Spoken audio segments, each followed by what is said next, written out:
Okay, welcome everybody once again to the Keshe Plasma Reactor Group for Tuesday, March 6, 2018. Could be March 7th in some parts of the world.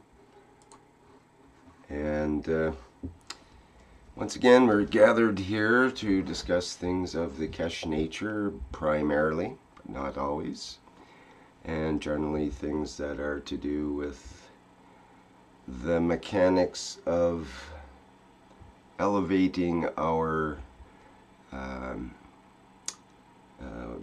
our devices of the world today to a new type of technology that we call plasma science technology.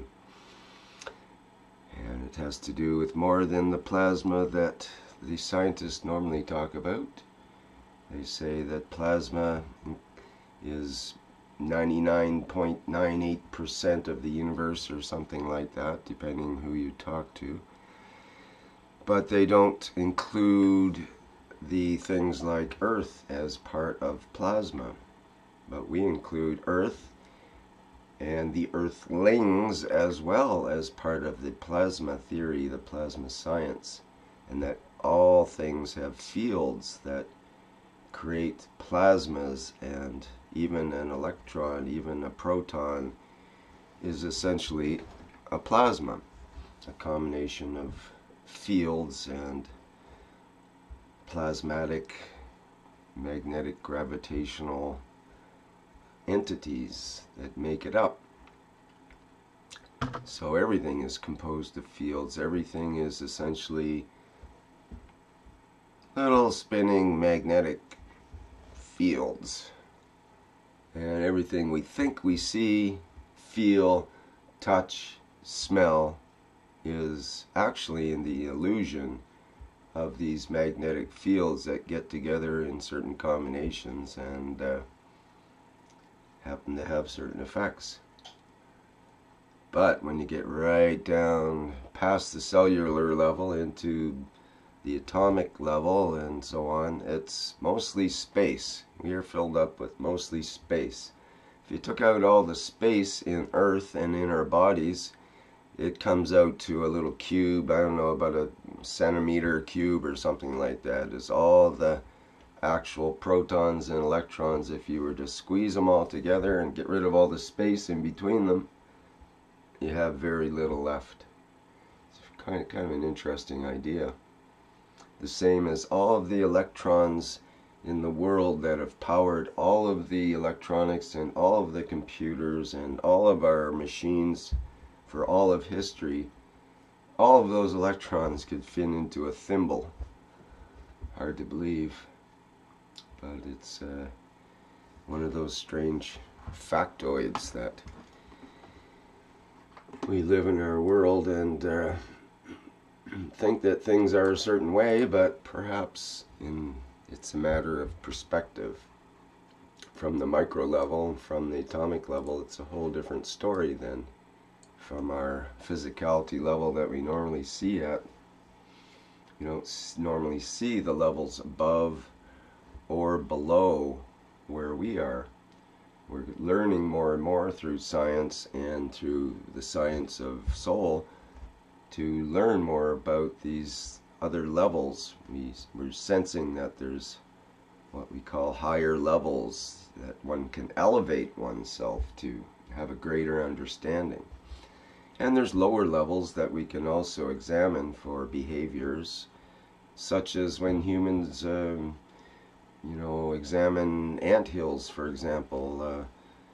When humans first looked at anthills, we have a certain amount of knowledge about it, but as science increases more and more people are examining anthills, then you learn about not only the ants but the parasites that live on the ants and the bacteria and viruses that inhabit the parasites which inhabit the ants.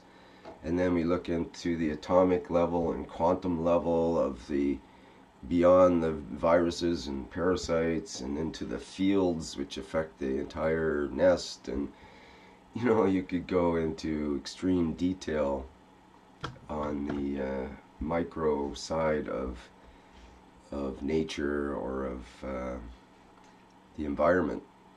And you can go on the extreme side of the macro side as well. So we look at not only ants, but how all ants in the world are connected through their antness, if that's a word, and how, you know, all these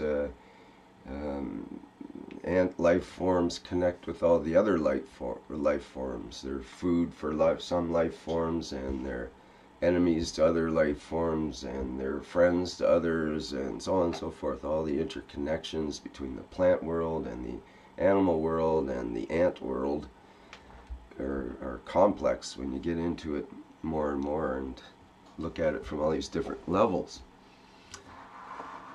So just kind of pointing that out as an idea that there are different levels, and if that's true, what are the levels that are accomplishable by humans? How can, what are the, you know, we hear stories of people that are psychic or mediums, or maybe a guru somewhere that can show some extreme examples of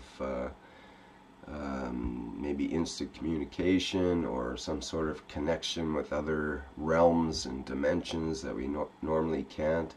Maybe they talk with the dead or something like that, as the classic example. You go to a medium and say, "Oh, can you connect me with Uncle Fred? I knew he left the key to his hidden safe somewhere, and I want to know where it is." Whatever. Some reason to connect with Uncle Fred or your father or mother or something. But that's not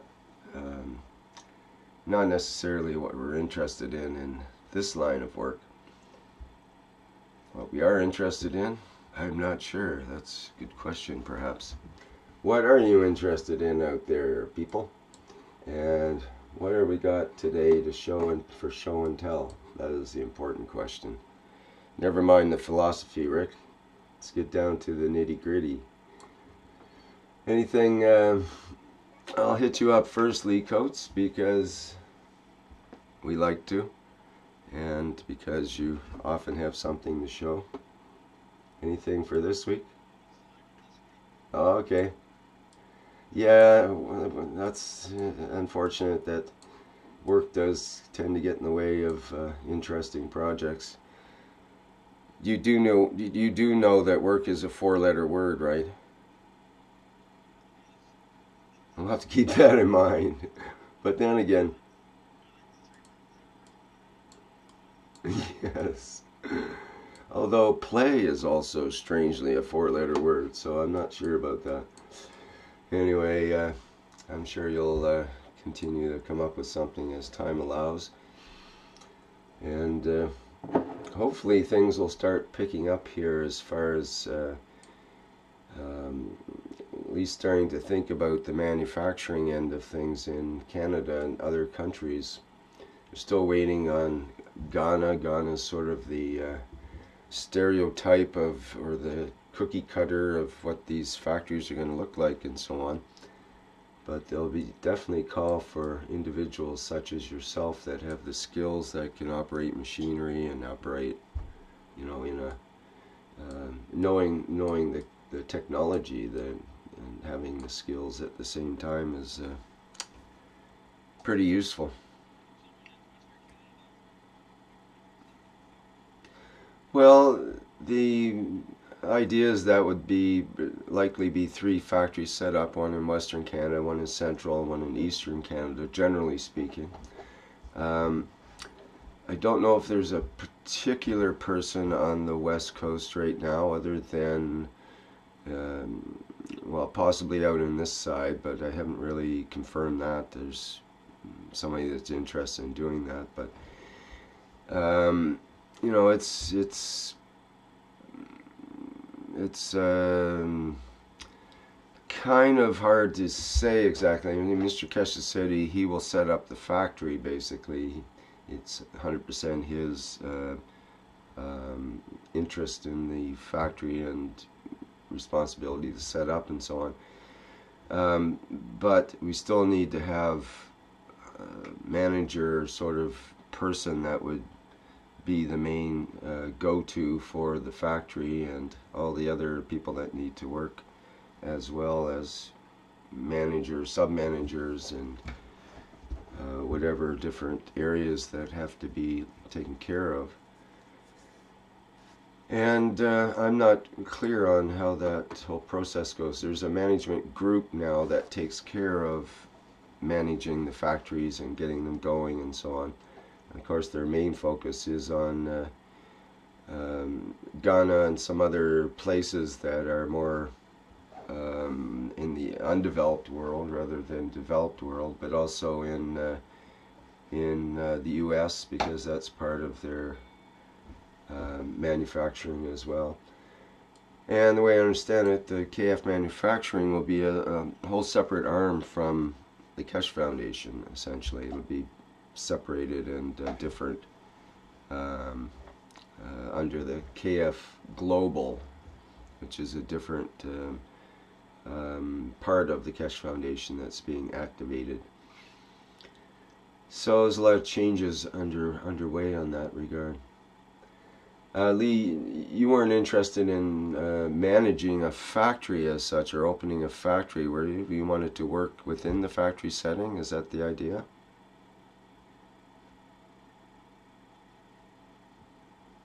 Sorry, I'm not hearing you. Maybe your mic's turned off or something there.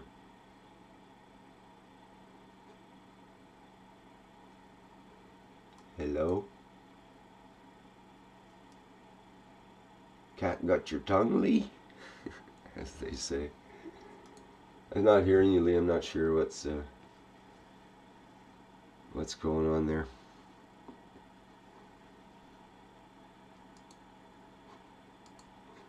Maybe there's a problem with my sound, I'm wondering. Can someone else give me a sound check to make sure my sound's working properly?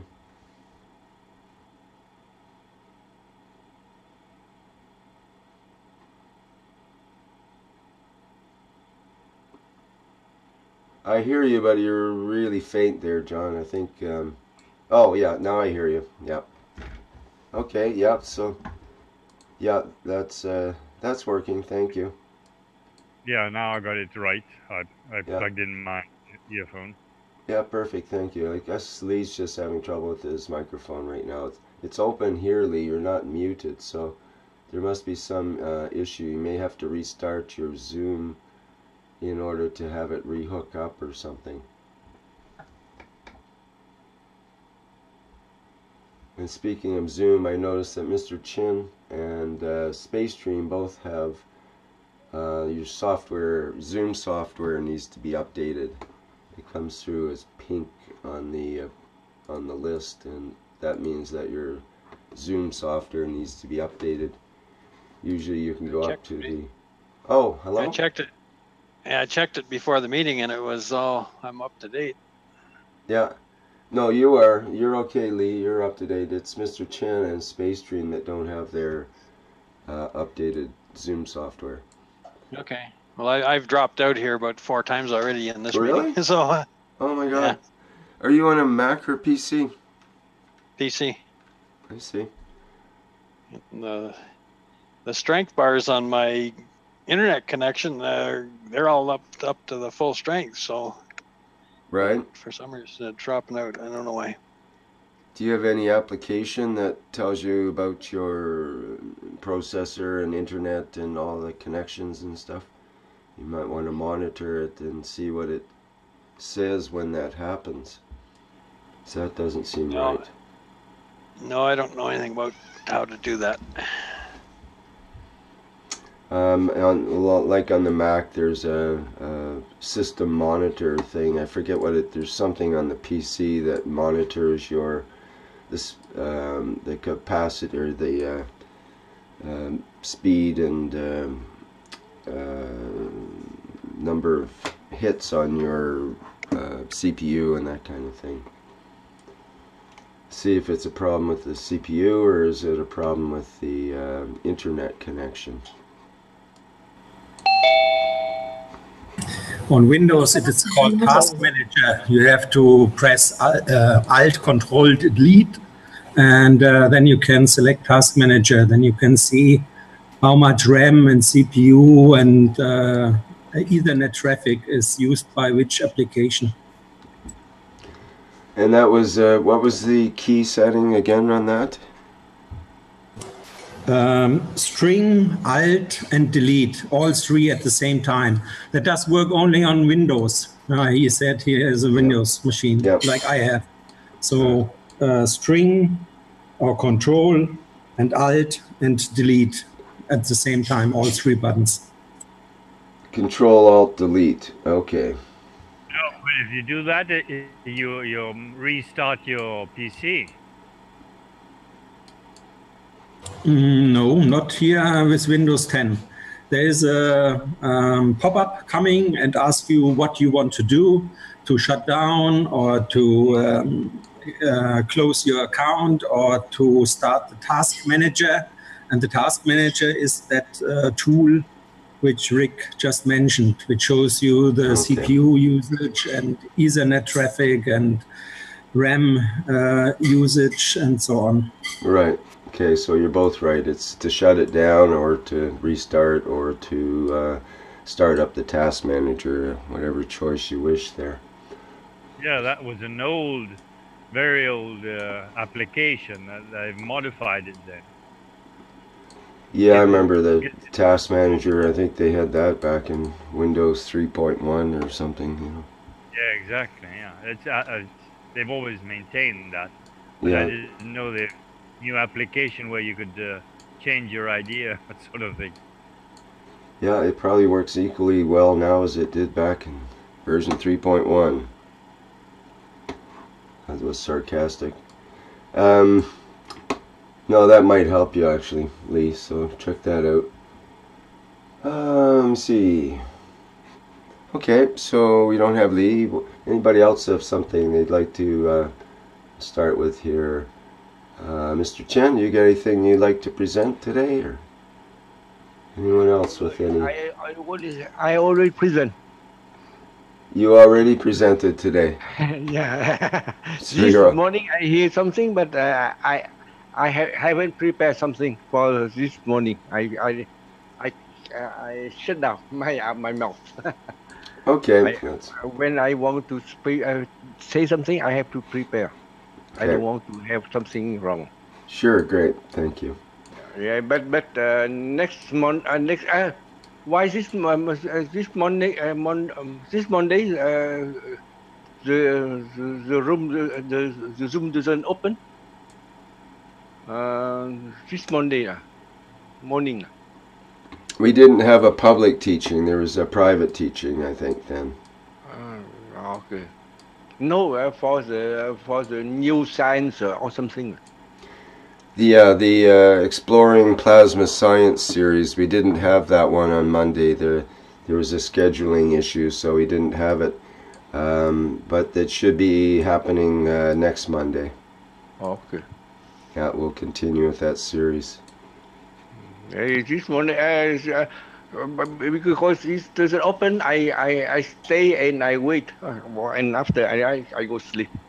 Oh, okay. Sorry about that. Today I have something to show you. Oh, okay. I don't know it's right or no, but I share screen, please. I share screen. Yes, and I see that we have someone here that has a presentation that they can do as well, so we are good there. And but go ahead, and we'll get back to the other person a bit later here. Okay. You see this one? Mm-hmm. Do you see something like this one? Do I see something? Yeah, like this one. I think you have see something like this one. Yes, I've seen that before. It's self-resonating coil, I think it's called. Yeah, the coil to the they say from the Tesla coil to the pipe of water. From a Tesla coil, you hook a Tesla coil up to it? Yeah, this is a Tesla coil. If a Tesla coil for the pipe of water, he cleans the water very well. They make the energy for the water. Yeah, this is the principle of a Tesla coil. Yeah. Yeah, and they use this on the petrol pipe in the cars, and it helps it to reduce the consumption. Yeah, but on the water, on the drinking water, it's clean the water, and they make the water very powerful. And is it normally a plain copper wire? Yeah, copper by wire. If now we make a nano coating this coil, and we put the line on. I don't know, put one line or two line. This we have to make a make a structure, because this one they centralize the plasma field on the line directly. It's very powerful. But because with the water, it can clean, and with it can energize the water for the because the water, when it flow, they have the flow of the water, and they make they clean itself. Where does the water flow? In the pipe in the middle.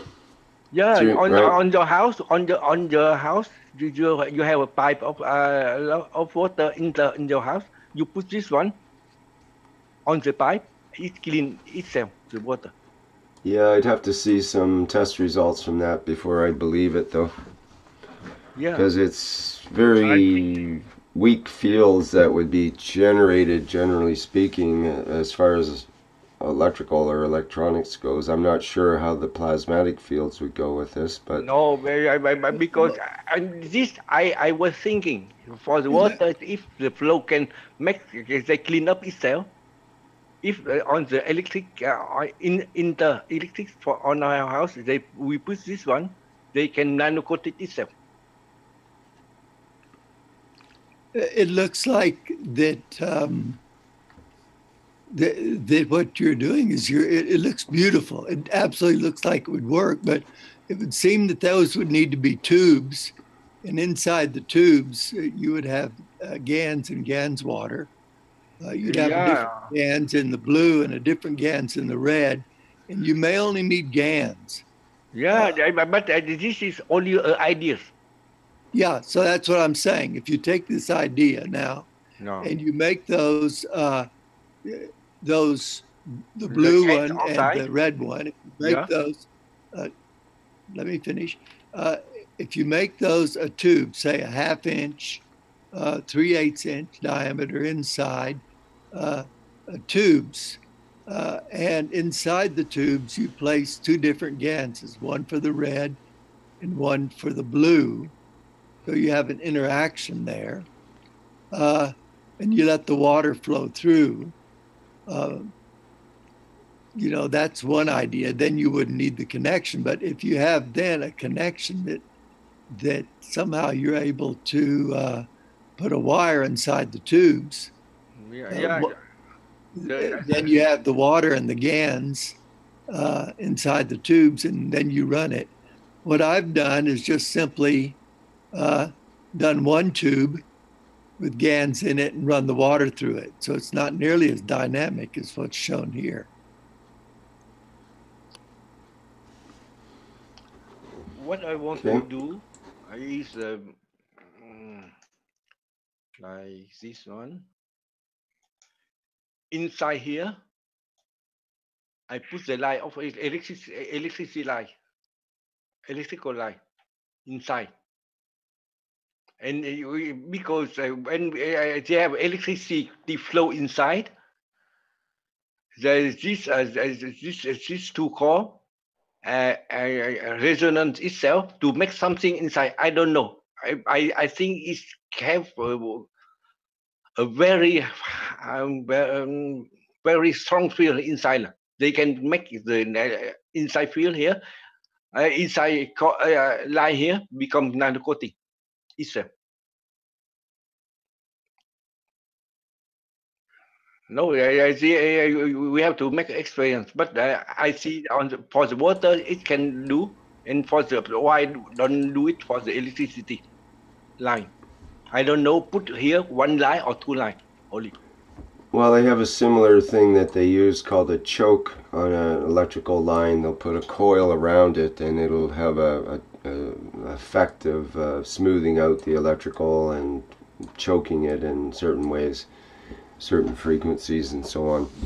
So it's possible. We'd have to see some experiments with it or some other data, otherwise we could be just sitting here speculating for hours and not getting anywhere with it, because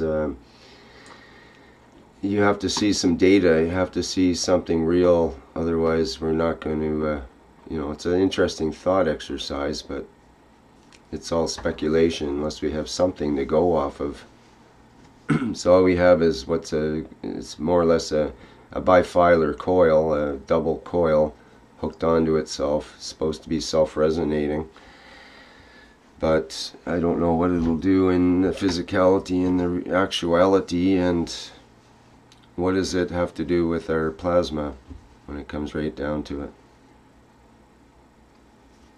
No, I see it only ideas only.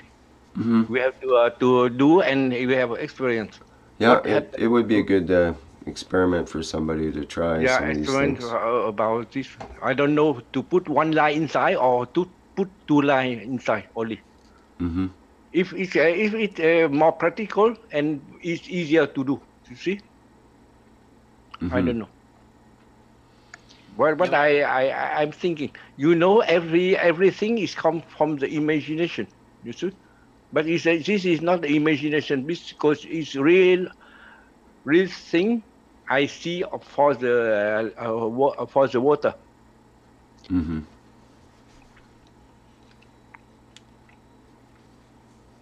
And what I have for today. And on the next Monday, next Tuesday, maybe I present something very interesting about how to elevate a soul. They have a way, they have a method, but how? There are many methods. That's right. Yeah, but because I have learned too much into the spiritual. On the spiritual, the way to elevate our soul, they have a way. Like someone want to make a gymnastic, he have to learn, he have to training, he have to do very hard, not easy, not easier than we say. If you want to jump about 1.50 meters, you have to learn about 10 years, not 4 years. You have to jump about 60 centimeters, 70 centimeters, 18, and 1 meter, 10, and 1 meter 11, and 1 meter 12, and you jump to 1 meter 50. It's a very hard training. Depends what you're talking about. Some people can instantly go there because they just hear an idea and they bypass everything and are instantly there. Yeah. And like Mr. Keshe says, you can spend 10 hours. If you spent 10 hours in meditation, then that means you haven't got enough energy, because you should be able to do it in a millisecond. Yeah, I know. Always have an exception, but not everybody can do this way, because someone wants to raise a castle, but he raise a castle on the sand. Say that again. Someone on the sand. Because if we don't make a basement, a good basement for the castle, they can drop down easily. I see, a castle on sand. Yeah, I get the idea there now. Thank you. We have to put a good stand. Yeah, for the castle. True. Well, let's get into that. Not only for 10 days or 1 year or 2 years.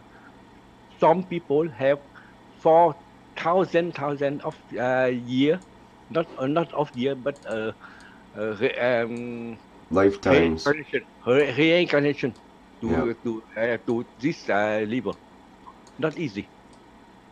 Right. Well, let's get into that another time. I'd like to get Christian is here, and he's here especially because he has a presentation that he'd like to do, I believe, here today. Christian, are you willing to do your presentation here? Are you able to speak? Yes, I hope so. Can you hear me? Yes, yes, we hear you. Oh, I just had some breakfast. Oh, okay. Maybe you want to wait a little bit, or are you okay? I think it will be okay. I just start with it. Some of you already have seen this. It's about making images of plasmatic fields. I can bring up the document. Maybe that would be good to have it on screen. Okay. Oh, yes, if you like.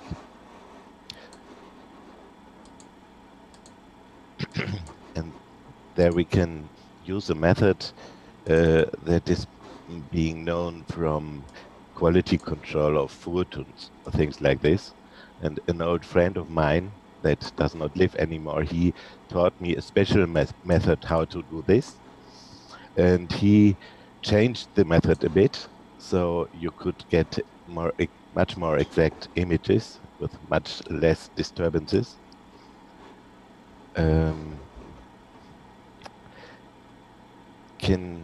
Oh yeah. Can you see that there? Yes, I can see this now, but I cannot move it down. No, I can do that. I'll have to do that for you, yeah. Unless you want to do your own share of the document yourself and you can show us through the document. Let's try this way so I can concentrate more on what I want to say. Maybe this is more easy. And I have more pictures here on the screen already to show more later on. Okay. Look there, you can see a special petri dish, which has a rising in the middle. So you only have on the outside a little,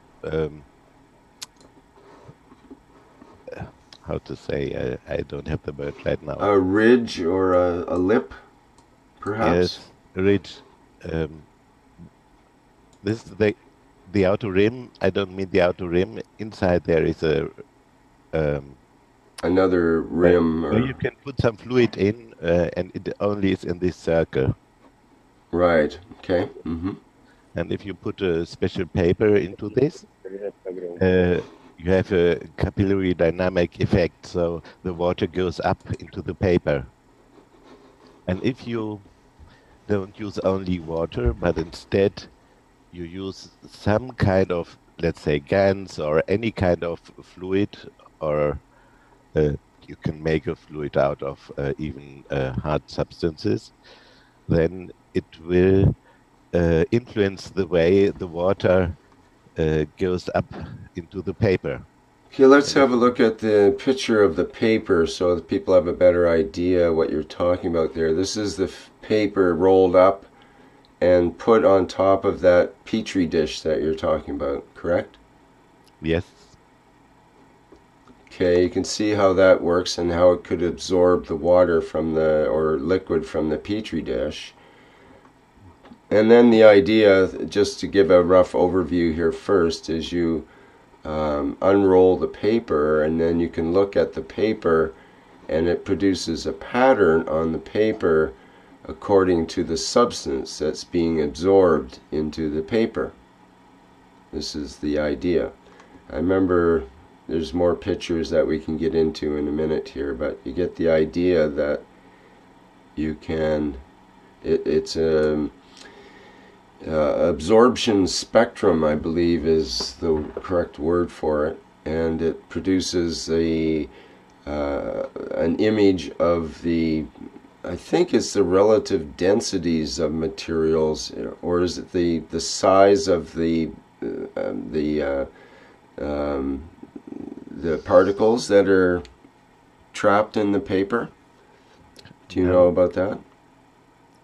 I have to say something more first. To get these pictures, you need some metal salts. Otherwise, you wouldn't see color in the picture. Okay. And these metal salts, water always has some kind of micro movement within it. And this micro movement, it is influenced by what kind of substance you put into the rim there. And it's only 1 to 3 drops. All the rest is water and some of these metal salts. So you can see the kind of quality or energy which is below the substance. This is what the method is meant for. This is why they used it for food comparison of energy of food and this kind of things for a long time already. But this way we do it now. It happens when the water goes into the paper that it loses, when the paper is the right paper, which is difficult to find. It loses this micro dynamic movement of itself.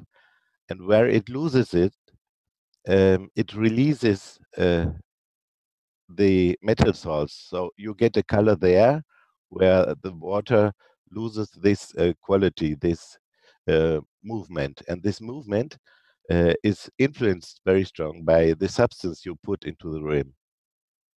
So this is what I tried. I used different Ganses to see whether it works on this as well. The engineer that has developed this method, he used it for research on different materials. He was developing special materials.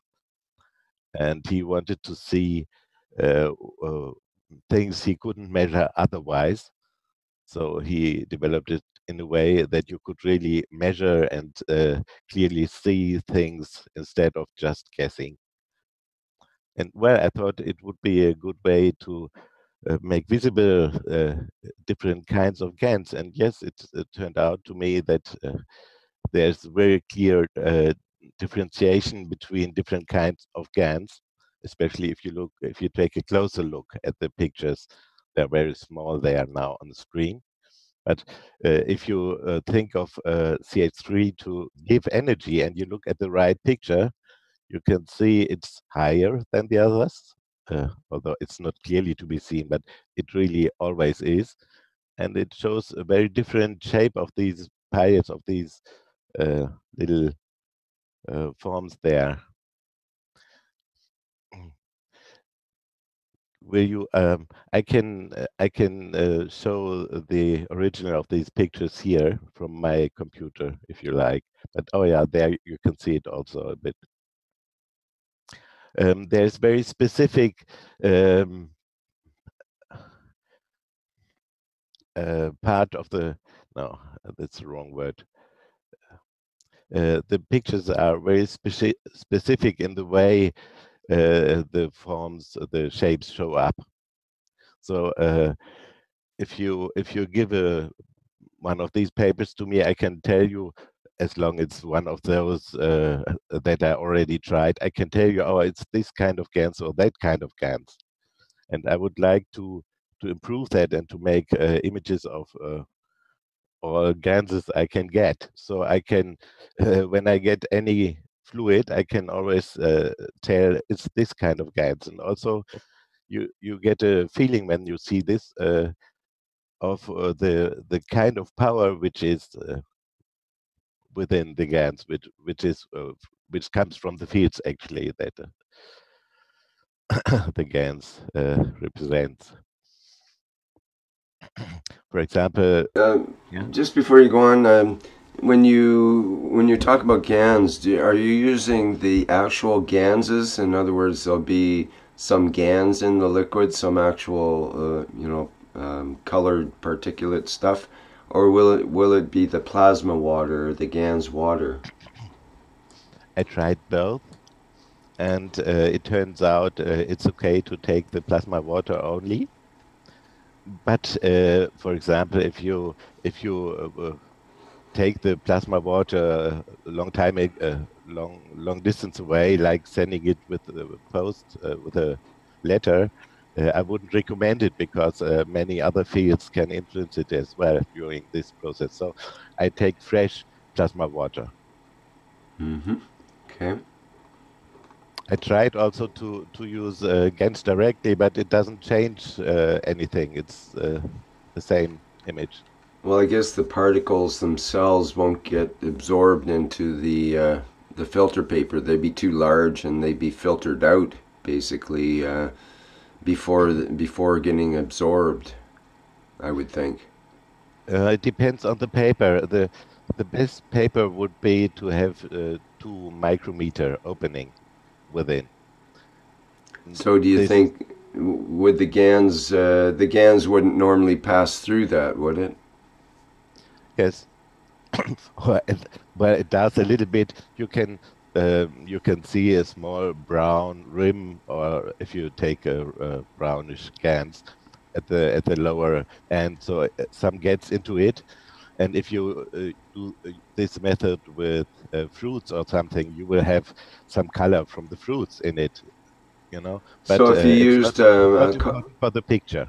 If you used a copper oxide, for example, where it would be quite bluish or greenish, would it color the bottom part of the paper a little bit, but not the rest of it? Almost not. Right. But okay. only the bottom part, yes. Right. I see. Interesting. But it could happen that that if you have juices that you can see a bit more, but it will not rise up to the upper layers where you see the structures. It's the water. I tried to do this without water, just using Gans liquid instead of any water. And there you can see, oh yeah, the images become even higher, but the significance of the difference between different Ganses is being kind of more unclear then. So you need some reference, some neutral substance. And water is, I think, the best we can have for that. Right. I wonder about the salts that you add and so on, because they might interact with the Ganses and cause sort of a false reading or something. I'm wondering if that might be part of it. Like, what if the salts tend to, I don't know, dissolve some of the Gans or otherwise interacts with it to produce a different colored particulate or something? Do you think that's an issue, or how does that work into it in terms of normally using this kind of technique?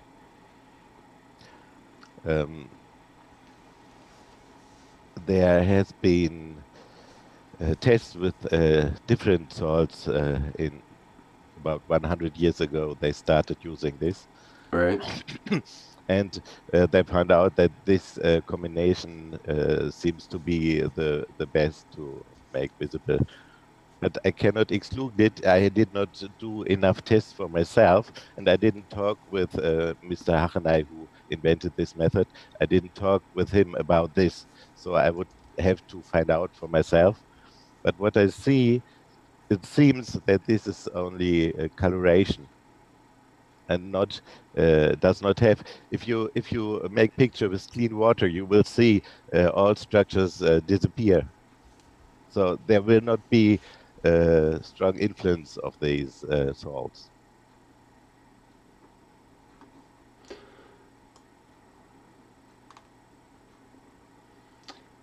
Well, very interesting. Like you can see on the lowest pictures, I did not use Gans. Down, even more down. Yes, there. You see, I did not use Gans, and you see there is not those pipes anymore. They're gone. And it is a picture of amino acid. So you don't have the same kind of field there. I'm sure about that. I was I couldn't believe it when I saw it first. I thought, oh well, it's also Margraf fields like the others, just looking different way. But no, it's really different. So, sorry, Could you explain again what you're trying to say in the last little bit here? That okay, so what we're seeing here is the zinc oxide amino acid that, Yes. as opposed to the Gans water, this is the amino acid, correct? Yeah, amino acid water. Right, and you did it without putting the salts in it this time? No, it's all without the salts you wouldn't get a picture. Okay, it's with the salts then. It But would be too weak, it's just the water drying in the paper right, then. I got it. So it's with the salts, but in this case you don't see the structures and the pipes and so on that you do in the Yes. the other ones. I see. Okay. And this gives a clear indication that you have a very different kind of fields in the amino acid than you had in the Ganses, which I didn't know, but now I see it. I see. It's also a method to make people see the power and the energies of Gans if they don't know what that is. And yes, the most interesting thing for me was it's possible to compare Ganses and to see their strength, their quality, their even some kind of toroidal little shapes within it. It starts speaking to you when you look at it for some time. And this Mr. Harnay, where I learned this method from, he could see everything in it, but he did lots of these pictures. For example, I've written this in the paper also. When I gave him a picture that I made from my saliva, he could see, oh yeah, you got 2 dead teeth there. And I said, no, it's only 1, until I went to a dentist some days later, and the dentist said, oh yeah, you got 2 dead teeth there. He tested them. He could see everything in it. Really strange things, and even things that did not manifest already, but would manifest later. So you could see the, well, it's really the Gans. You have the, first you have the, in the energy, in the energetic levels, you have the phenomena, and then they manifest into matter. And these level you can see in the images.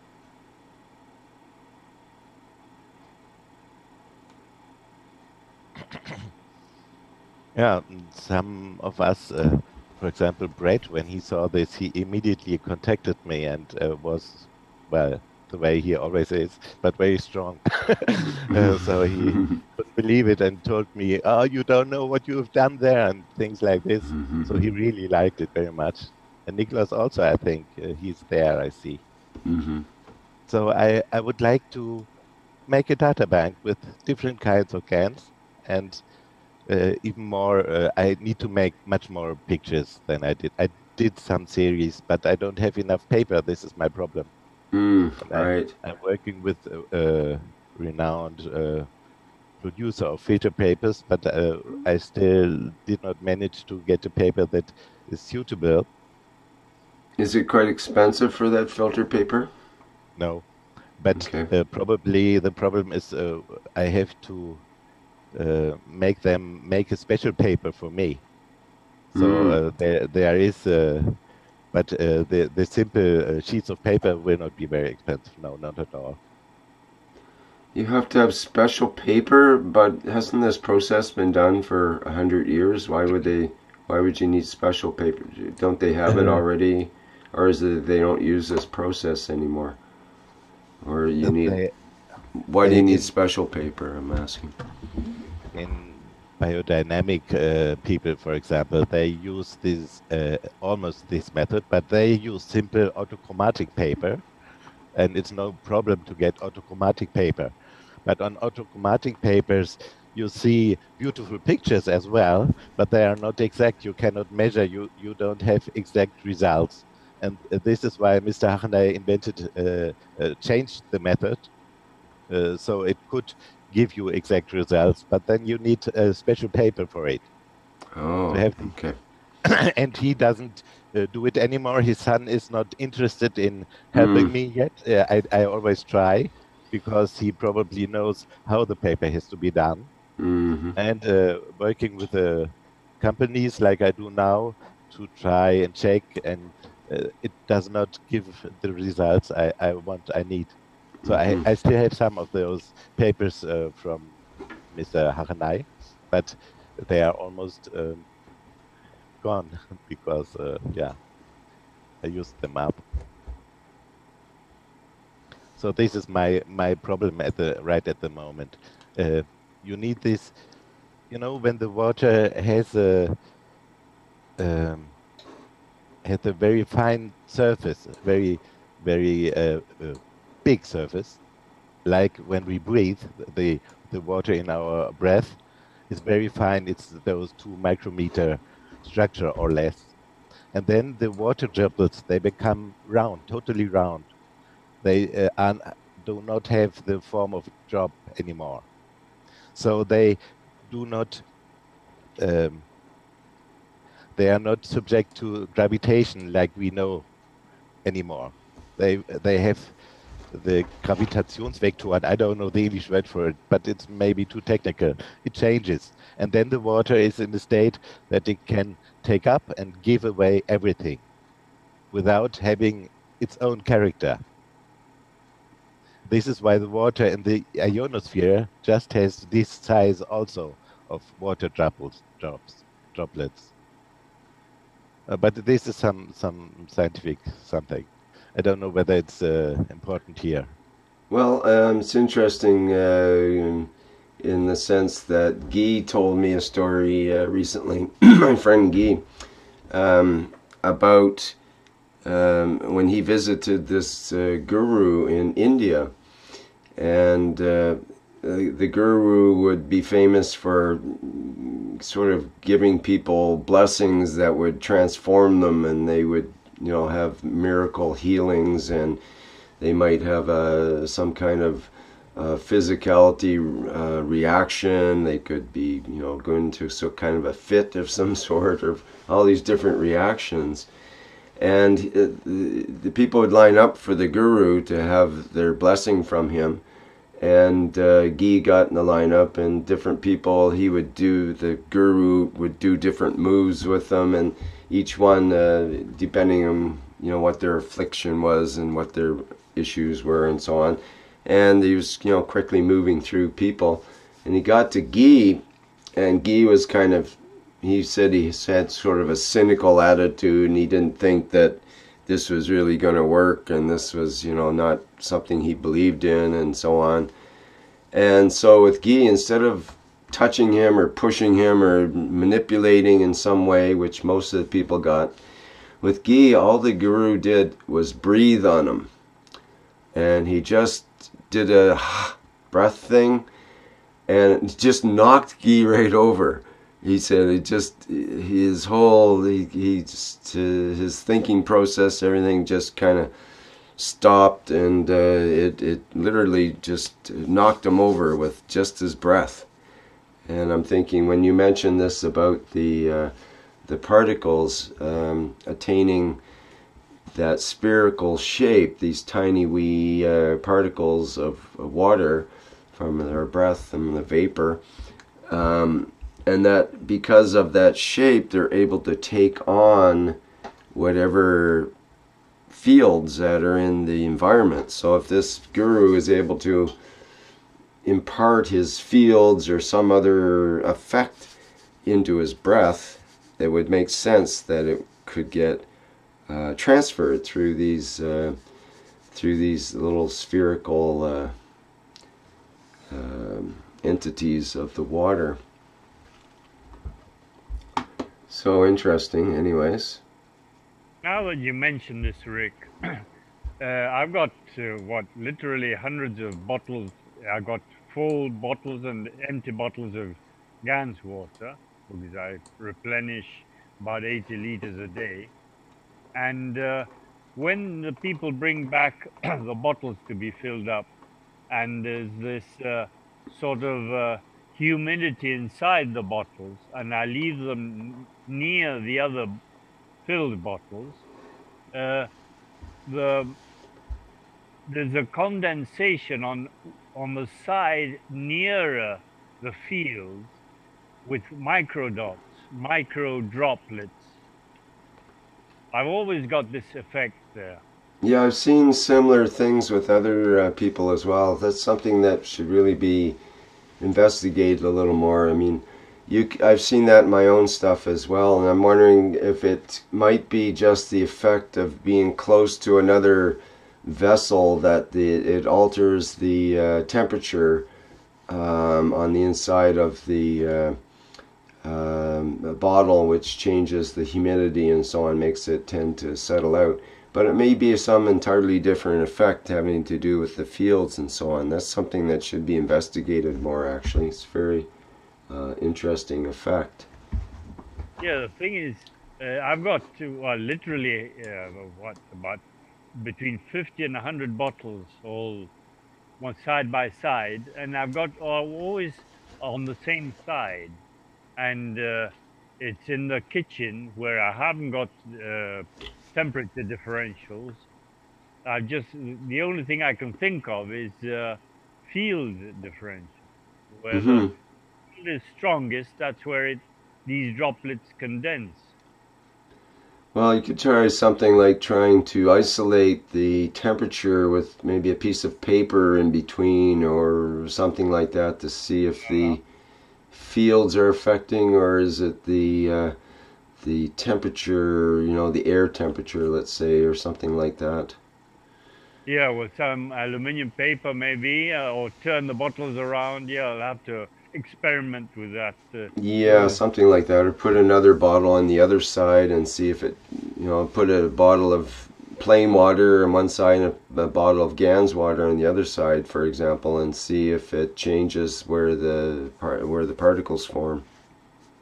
Yeah, I'll have a go at all these different experiments one that can. That's it. You could probably do 100 different experiments just with that idea to prove it out. So it would be a good one to do, because it may show a way to indicate the fields. And maybe it's a easy way to have a field detector is just to have a bottle of a couple of drops of water in it. Maybe it would be Gans water, and watch how the vapors form on the sides of the container. Yeah, or those spheres with some Gans vapor inside, and you sort of hang them around and see what happens. Yes, right. Maybe you could tell where the fields are in a room from if you have a pyramid set up or something in the room, you want to check how the fields are. Maybe you can make field detectors out of the classic cola bottle thing. That would be quite interesting. You have a field generator from a cola bottle and a field detector from a cola bottle. That would be very interesting. We already got some hints by Mr. Keshe when he spoke about water, how it appears in the lungs without being drunk before, without having been consumed before.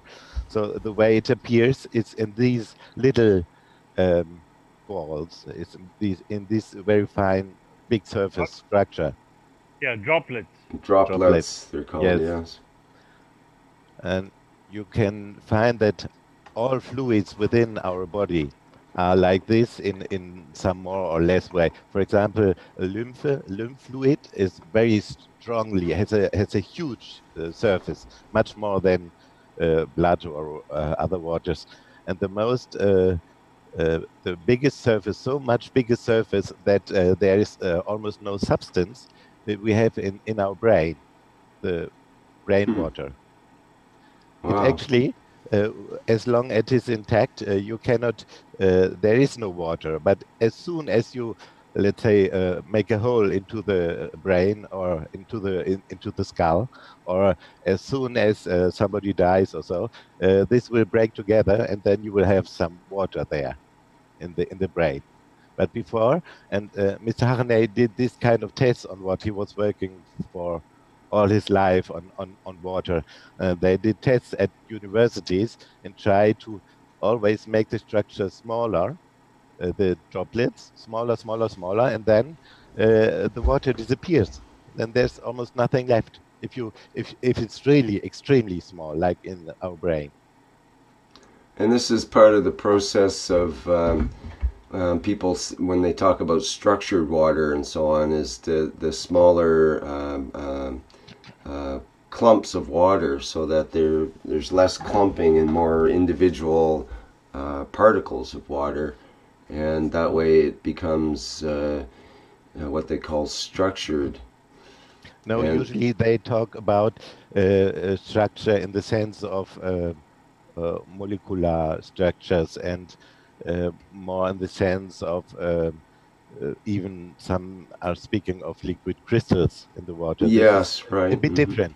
I just speak of the size of the of the inner surface. Right. Well, isn't that true though, that the clusters in water form like a larger group of the molecules, and so the surface area would be smaller per molecule because they're all clumped together. And what you're talking about would be like individual water molecules that are no longer clumped together, and once they're individual they have enormous surface area compared to the clumped ones. Or are you talking about a different realm, a different dimension for those water molecules to, what do you mean by smaller and smaller size? If you have a water droplet and you get them smaller. I said that when they are about 2 micrometers, they become totally round. So the shape of the drop changes into the shape of a globe or of a kugel, ball. And you can make this even more, always more. I will. But that is in air, though, not in liquid form. Like in other words, the droplets are in an air environment, not in a water environment, right? This is for our imagination, yes. But what you have is you can measure the effects on the water when the water has been brought into this state. You can do this with machines or with so are you saying water that, you know, like you're saying the water in our body and so on, different gradations of this fineness, you might say. So you're saying that the 2 micron, does that apply to liquid water as well as vapor? Yes. Okay. Because even 2 microns, you're talking about probably millions of water molecules. It's quite easy. You can say the surface, when you have 2 micron, you have a surface of 300,000 square meter per liter of water. You can simply calculate that and work with it, with the numbers. Right, so what I'm saying is if it was individual molecules of water, like each one, H2O, if its surface area was exposed, it would be exponentially more than the 2 micron droplets. So the finer and finer is a matter of the numbers of water molecules, basically. This is another realm. If you look at the molecules, but if you look this way, I do. You try to look from the from life, from living being, from the fields, if I can say so.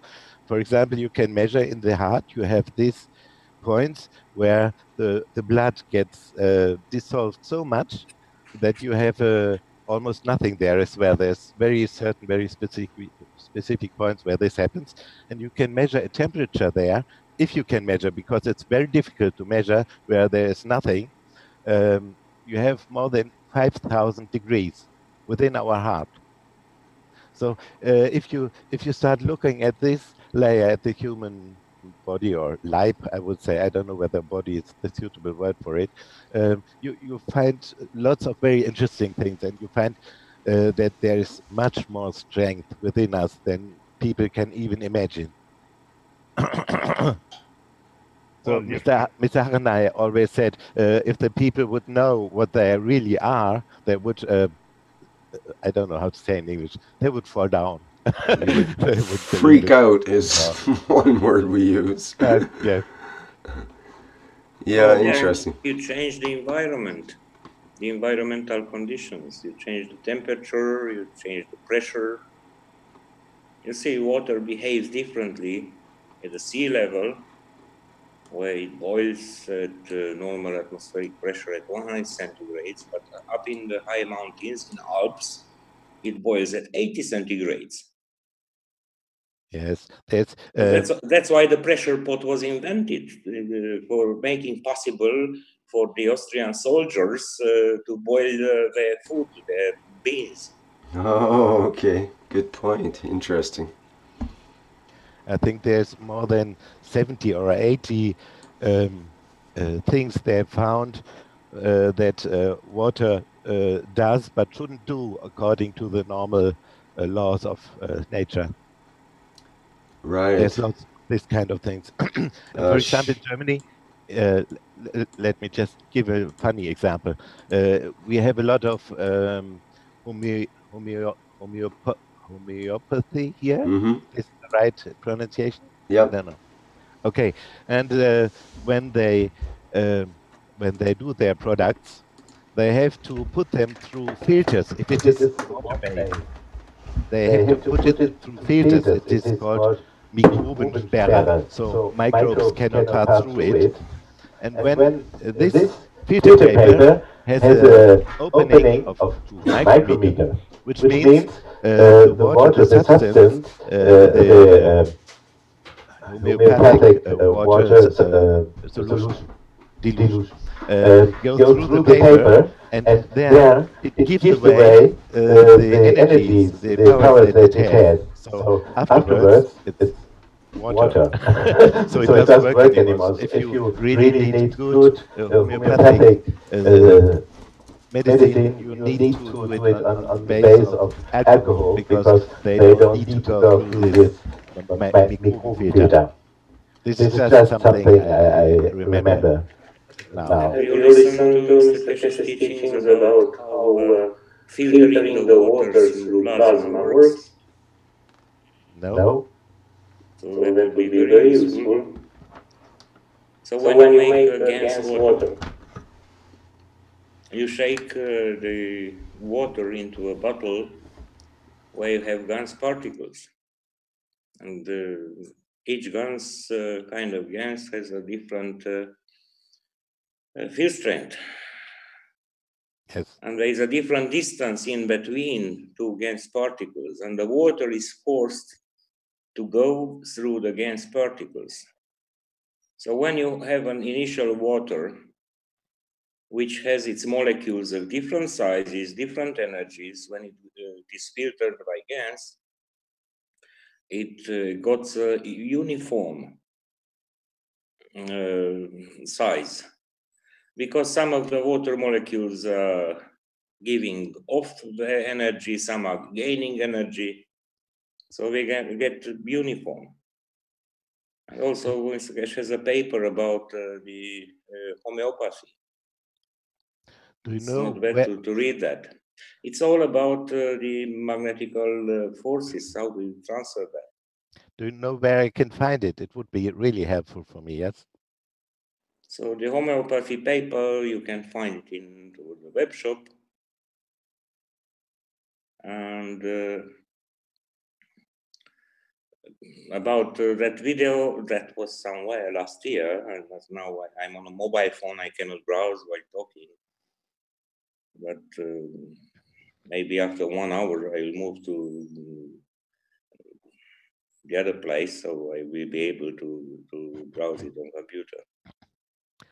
Thank you very much. Yes, I need to look into all of this, because I'm not an engineer. I don't know. Mr. Harnay, he even got patents on making Colloids. Yeah. You know, you have the water molecule. It's made of oxygen to which are attached some hydrogen atoms. Is it so? And there is a certain angle between the two connections. Yes. So from the if the oxygen is the origin of the angle, then on the two arms you have two hydrogens, and you have a certain angle in between, and you have a certain distance between the oxygen and the hydrogen. Oh yes, I remember Mr. Keshe. So by processing it, filtering it through the Gans, it happens an energy exchange, and the distance between the oxygen and hydrogen changes. This is very important. And that's also important that if you consider any kind of plasma or molecule, its behavior is different according to the external conditions. So you have a balance of internal fields, which gives its shape, but always in conjunction with the balance of internal and external forces, external fields. So you never consider a plasma alone. You consider it in its environment in conjunction with other plasmas. See that part of teachings where Mr. Keshe was teaching about the four field forces. So there he touched this subject as well. So we have to start thinking in terms of plasma and fields and not so much in matter state. You told about some phenomenon, it's defying the laws of the nature. Sorry, it's the laws of the physics, not the laws of the nature. Yes. Did the physics uncover all the laws of the nature? I'm doubting. We still have to learn. It's my poor English, I'm sorry. But I meant No. You would say in the same way in German. No, I would not. I was looking for the right word. I know what I'm talking about. Okay. Oh, yes. There are laws which are established by some sciences, and there are the laws about which the nature works. You see, and the first is always changing according to the degree of understanding. Look about the models about the universe, and it was the Earth-centric model, and later it came the heliocentric model. Oh, yes, and now with the teaching of Mr. Keshe, we try to get those two closer to each other, law of physics and not law of nature, so it may become one. This is the aim. Also about the atoms, you will find so many theories about what is in the structure of atoms. You have first theory, which said that it's not divisible, that's why they called it atom. Old philosophers later, in the time of Rutherford, they made a model like the planets around the sun. So such electrons are spinning around the nucleus, and later they could not explain certain phenomena in that. So De Broglie came with theory of waves and etc., etc., etc. These are all just theories. Has anybody seen an atom or an electron? That's the question. Yeah, the thing is, nature has its own laws, and they're laws, but science are only theories. You can never say something is a science law because you haven't been able to prove it straight and straightforwardly, or nature just presents you something and it's a law because it's that way. But the rest of what we're studying, which is science, they're all theories.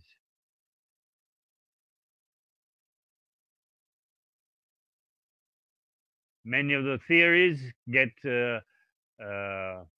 evaluated by different experiments, but then somebody comes along with a different experiment and says, no, this is not this way, it's some other way.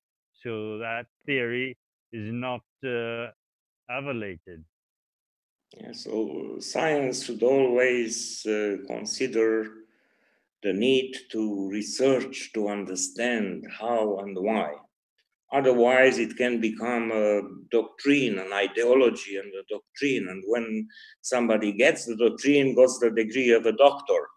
So you know what I'm talking about. Yeah, or science even becomes a belief system, which it is nowadays, at least here. As Mr. Keshe says, we've got too many doctors, but they can't really prove what they know.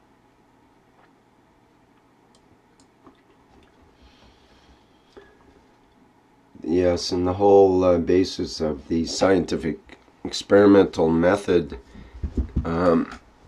it always indicates at least 2 more experiments that could be done from every experiment that you do. So to further prove or disprove something. So it becomes more and more of a splitting hairs and always getting closer to something but never really getting there, because there's always more questions to be answered from the experiment, that's from any experiment that's done. And so the more experiments you do, the more questions you have, and the more experiments you have to do to satisfy those questions. And it becomes a never-ending chase your tail thing, which is great if you're in the world of finance and you like to, keep that all going in terms of the more experiments you make, the more money you get, the more grants you get, the more it's all about more and more, rather than getting closer to the truth. It's always chasing it, guaranteed to never actually get there. Well, this is why we need our soul, huh? To interpret, to see the right things through some experiments. We don't have to do all possible experiments. Right. Yeah, that's the great thing about adding the observer into the experiment, basically. Science has made it so that supposedly it's supposed to be objective, the objective observer kind of thing, and the experimenter is not supposed to be part of the experiment. That's the whole idea, is that these experiments are all reproducible, and it doesn't matter who's doing it. If you use these methods, and it all should turn out the same. But right. Furthermore, the experimenter is not just the observer, it's also that one who causes the experiment. Yes. Look at how Pavlov got a theory of how the dogs behave. But finally, what he discovered, it was how the dogs behave if they are tortured under the pain. Right. So some elements were missing from that. So, when you do an experiment, you influence very much that experiment. You are part of it always. And in nature, you have a cause and you have an effect.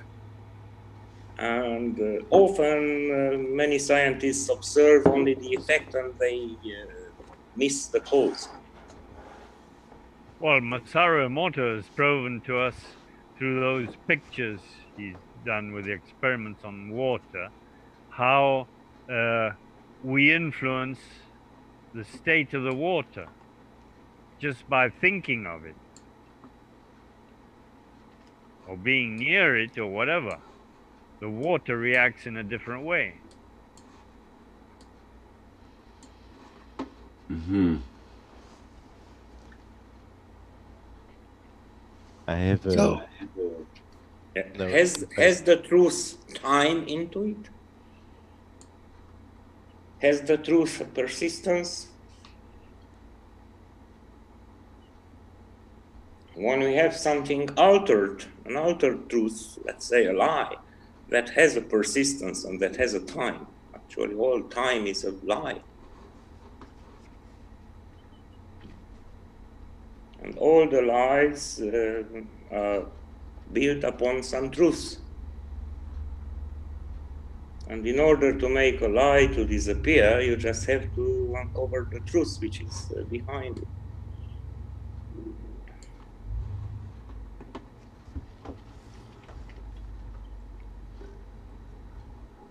Yeah, the only truth you could sort of say it's real truth is, you know, that a bit of light always overshadows the darkness, but no amount of darkness can overshadow some small light, like a candlelight.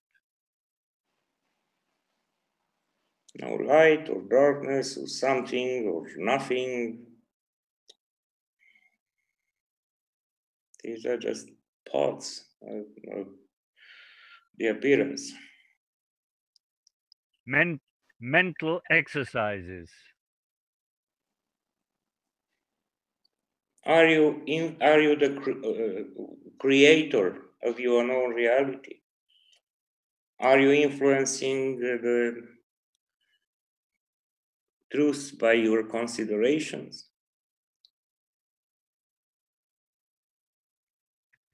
Well, are we all creators of parts which added together make up this common reality? Yeah. These are questions to be clarified.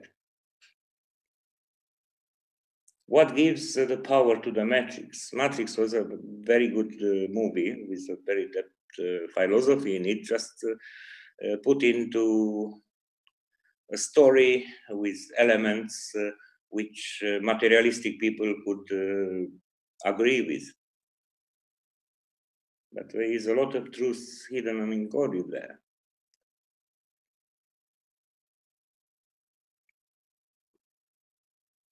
You see, if you agree, it's not anymore your will, it's others' will.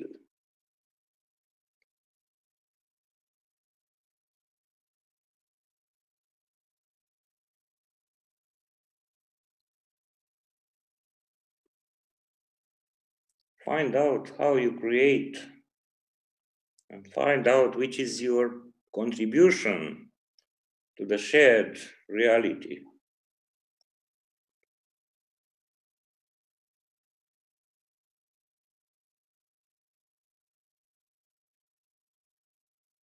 Some people can create a negative emotion, can create a bad mood. How about if they cease to create that?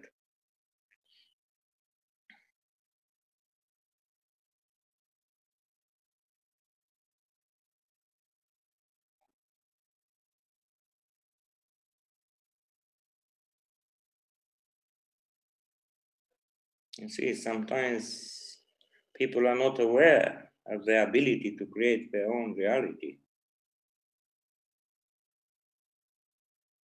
And sometimes somebody looks out through the window and says, "Oh, it's a bad day. It's a cloudy, rainy. I don't like it. I will not like all this day." And it will be the truth for him. Or other wakes up and says, "Wow, it's a wonderful day." You will have a wonderful day. And when these two people meet, the one that's having a bad day and one has a good day, that's a very interesting dynamic. Mm-hmm.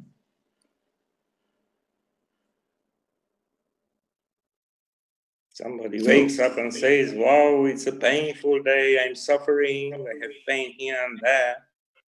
And somebody wakes up, doesn't care at all, and he finds some joy, and he forgets of all the physical issues.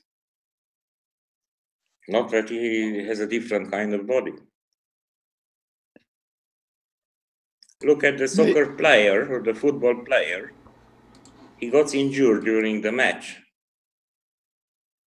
but he doesn't care about his body. He cares about his team and the whole match. And he continues to run. He feels no pain at all. And finally, he shoots the winning goal. The match ends, and then he falls off his feet, and people have to take him out because he cannot walk.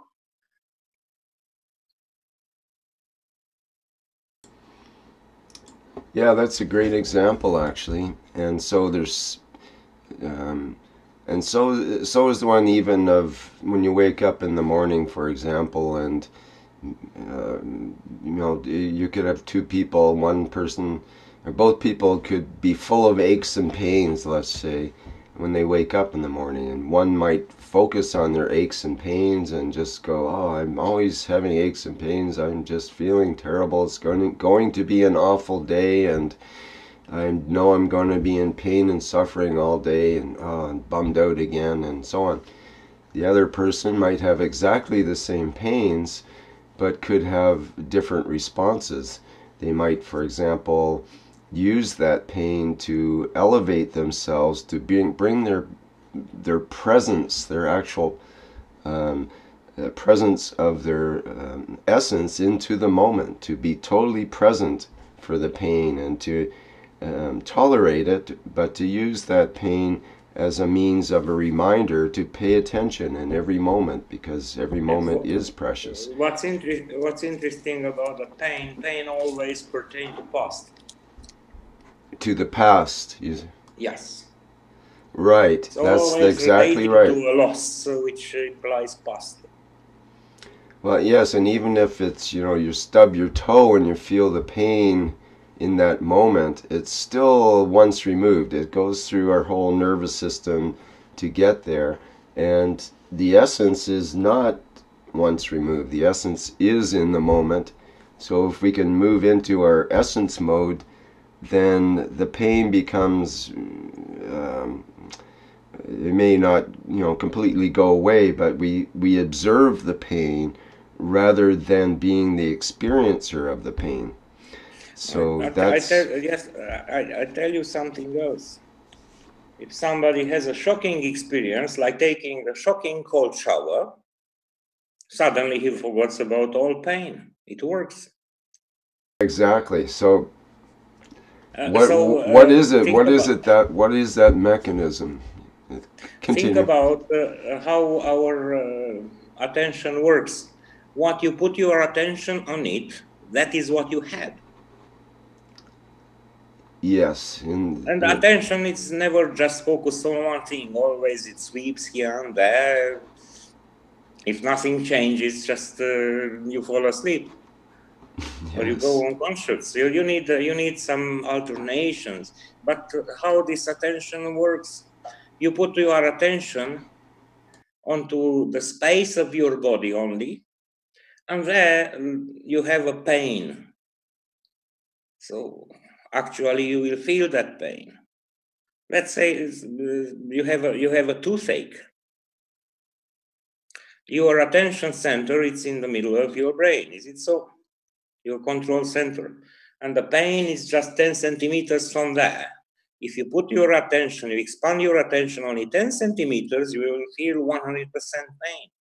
But how about if you extend your attention, let's say 1 meter around, you will have 10% pain. How about to extend it 10 meters around, you will have how many percentage? 1%? How about if you expand your attention to 1 kilometer sphere? How small, how tiny will be the portion of what you perceive which will contain the pain? Simply by handling your attention, you can have a control over pain.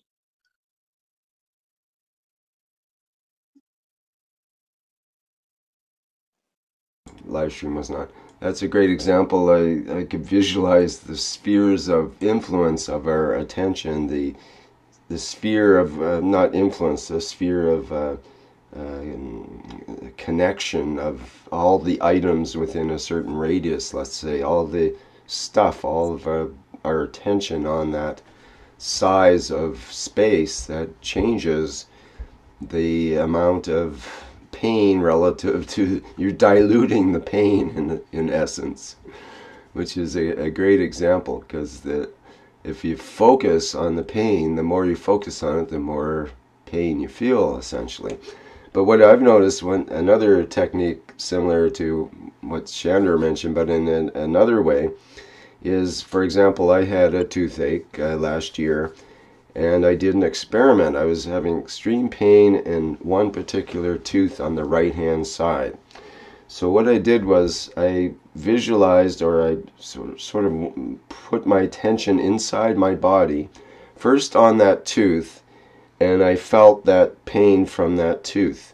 And then what I did is I slowly transferred that pain across the teeth and over to the other side of my mouth. And I actually made the tooth on my other side of my mouth pain in that tooth. And I completely forgot about the other tooth, the pain there. But then I had the pain in the left-hand side. And then I just let it go. And that ended up sort of neutralizing, because I laughed at myself, because I realized if I can transfer the pain from one side of my mouth to the other, then I have actually total control over this pain. It's only because I've focused on it in that area that I believe the pain is coming from, that it has power over me, in effect. And, the body's trying to alert me that, hey, there's something going on here, and so on. But as far as just dealing with the pain goes, we are actually able to manipulate that with our attention, because our attention is so strong when it's properly, and it comes from a deep place inside, not just our superficial sort of mental chatter attention, but a deep attention that comes from the essential self, that attention that's there when you say, I am present, and using the force of that attention to be able to change our perception and change our whole point of view, and the whole thing, basically. And that's the great tool that we get to use. That's the difference between the guy who wakes up in the morning and he's full of pain, oh, poor me, and the one that can wake up and go, okay, I'm going to defer this pain for today and get to work on this really cool project that I'm going to do. I might have a headache, but I'm just going to defer that for now.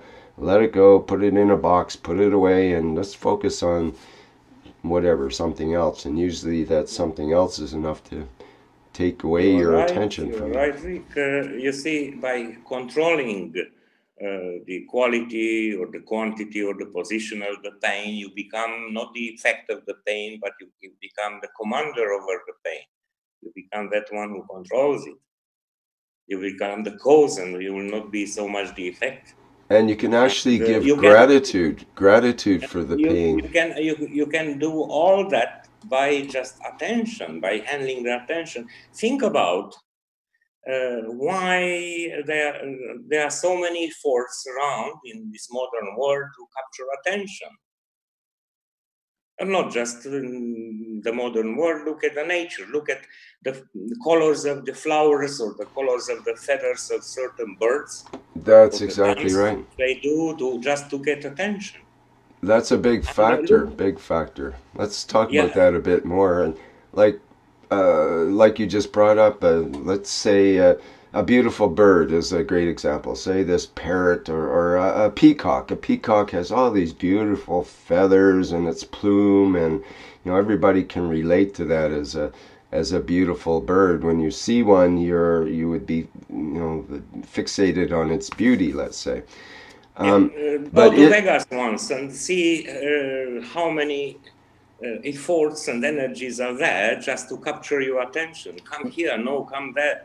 Yes, exactly. So what is it about, and I realize that in terms of if you go into a city, especially if you've been in the out in the bush working or somewhere in the rural area for a long period of time, you go into a city and you notice there's lights and advertising and signs all over the place, and people are scurrying about and is very busy in their world, and you wonder, you know, it's like a shock basically to the essence self going into that situation. There is a huge competition just to grab your attention. Turn on your TV or radio. What you see, what you hear. Yes, everything in our culture every 15 minutes you will have an advertisement.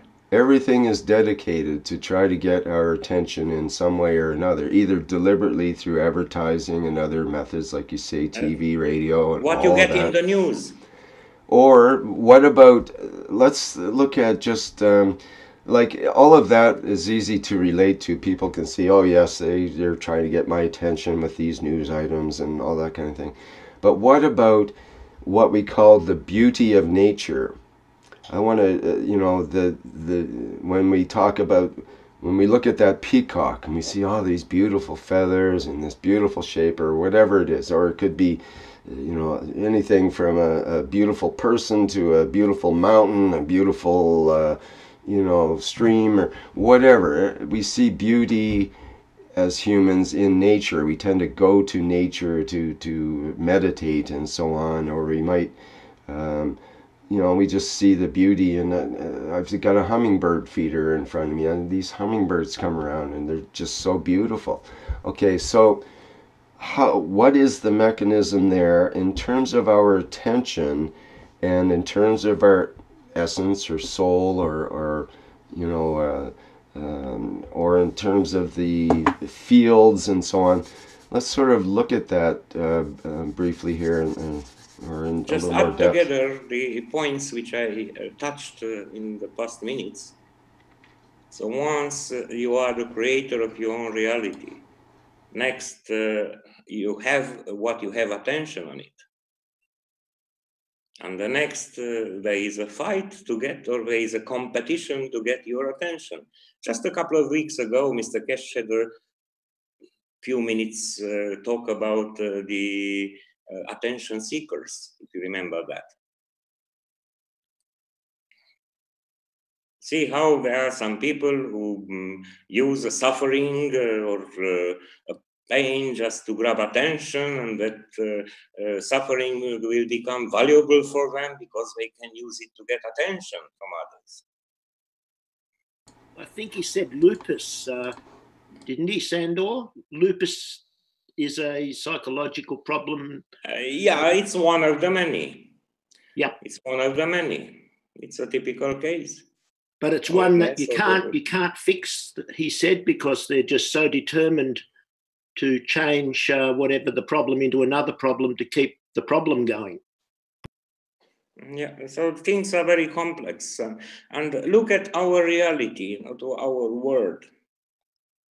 And think about, we all are participating to the creation of the common reality, the agreed reality about this world. And look at the big media powers, how much effort they do and how much they compete to grab your attention and to insert certain things, to put your attention on certain things, to put your attention on pain, on crime, on force, use of force. Look at the Hollywood movies. In most of them, the hero solves everything only by use of force. There is a lot of speed, there is a lot of sex, and so on. How do you feel after you watch this world of news? And compare how you feel if you take a break and you go in your holidays to somewhere, to some nice places with nice scenery, somewhere in the mountains where not so many people and no media at all. What's the difference? Why is that?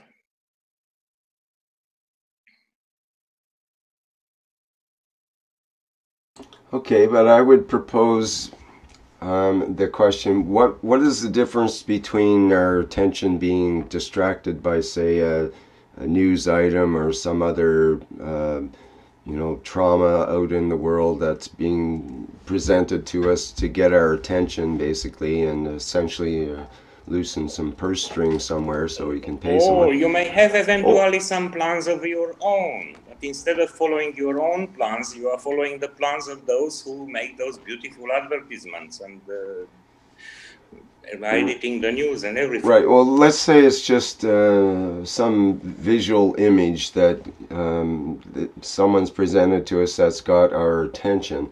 And what is the difference between that and the beautiful hummingbird that's got our attention? Isn't it either way, or our attention's been got in a way? What is the difference between that vacation in the mountains, where our attention is on the beauty of the mountains, and the being in the city with all the the advertising and everything being intention and purpose? Well, what if your intention was to be present in both places? Would it not matter? Not your intention. The other part is attention, who grabs your attention. Oh, okay. So in nature, isn't it nature's, like you mentioned, it's nature's way to get our attention? That's kind of like every animal has its way of attracting the mate of its kind, and has pretty feathers to attract a certain mate or whatever. Why does a newborn get attention by making a sound?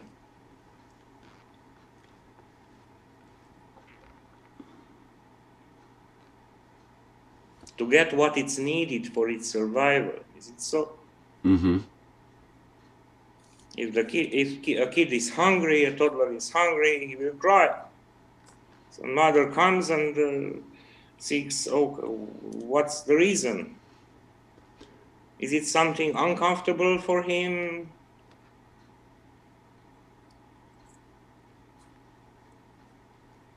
Right, same as a mother bird, and the little birds, she'll come out with a worm or whatever to put into their mouth, and they'll have their mouths up squawking away for food, basically. Or you see, the flowers have the beauty to attract the insects which are needed in the reproduction cycle to get fertilized. Right, so I mean, there's always an ulterior motive to nature, basically, to have some process take place. Animals are getting attention for the purpose to find a mate. Right. So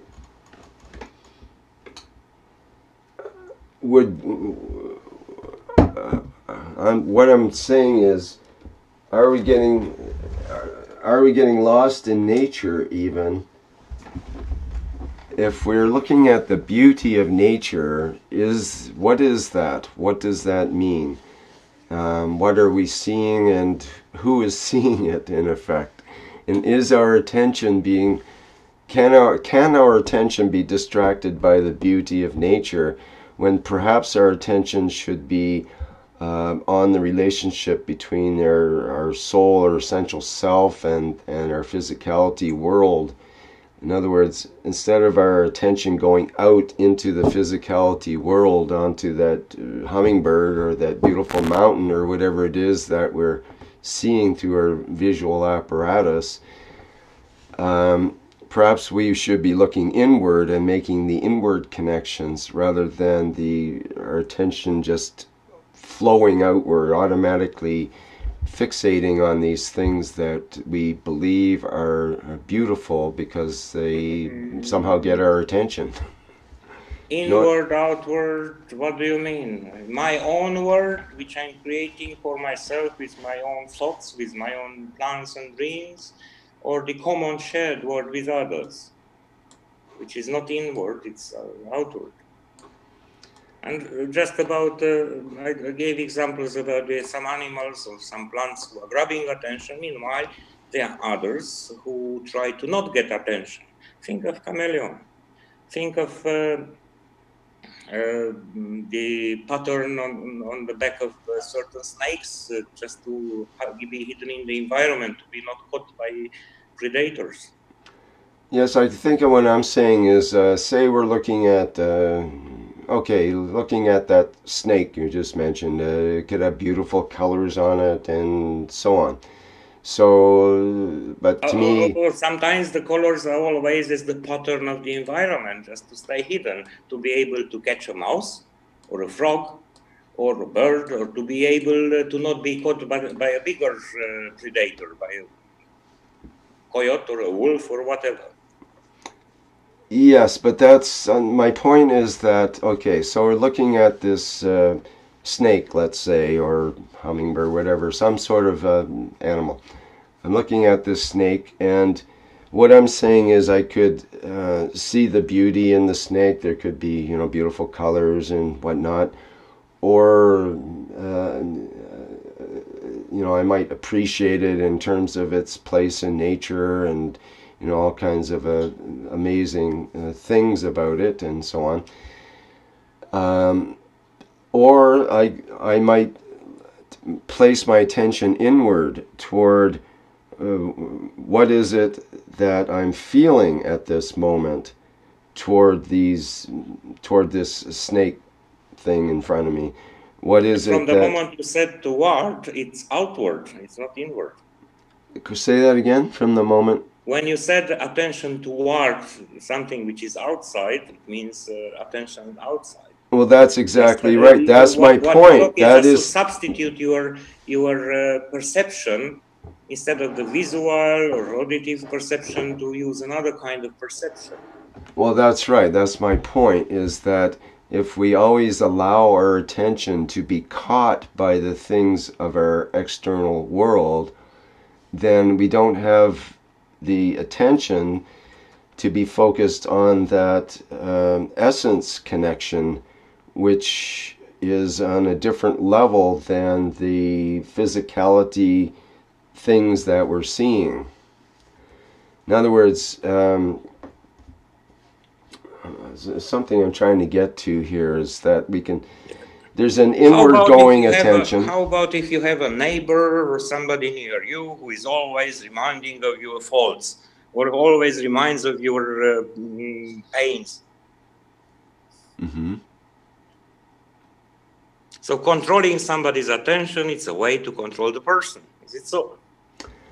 Only if the person's attention is controllable and not under their own control. That's my point. It's about agreement. It is, and normally we unconsciously agree that our attention can be manipulated by, for example, the neighbor that's at the fence and calling you an idiot because you know, tracked mud into the driveway or whatever, or some silly thing. And we could take that many ways. We might take it personally and get upset and you know, have a fight with a neighbor, or something occurs from that.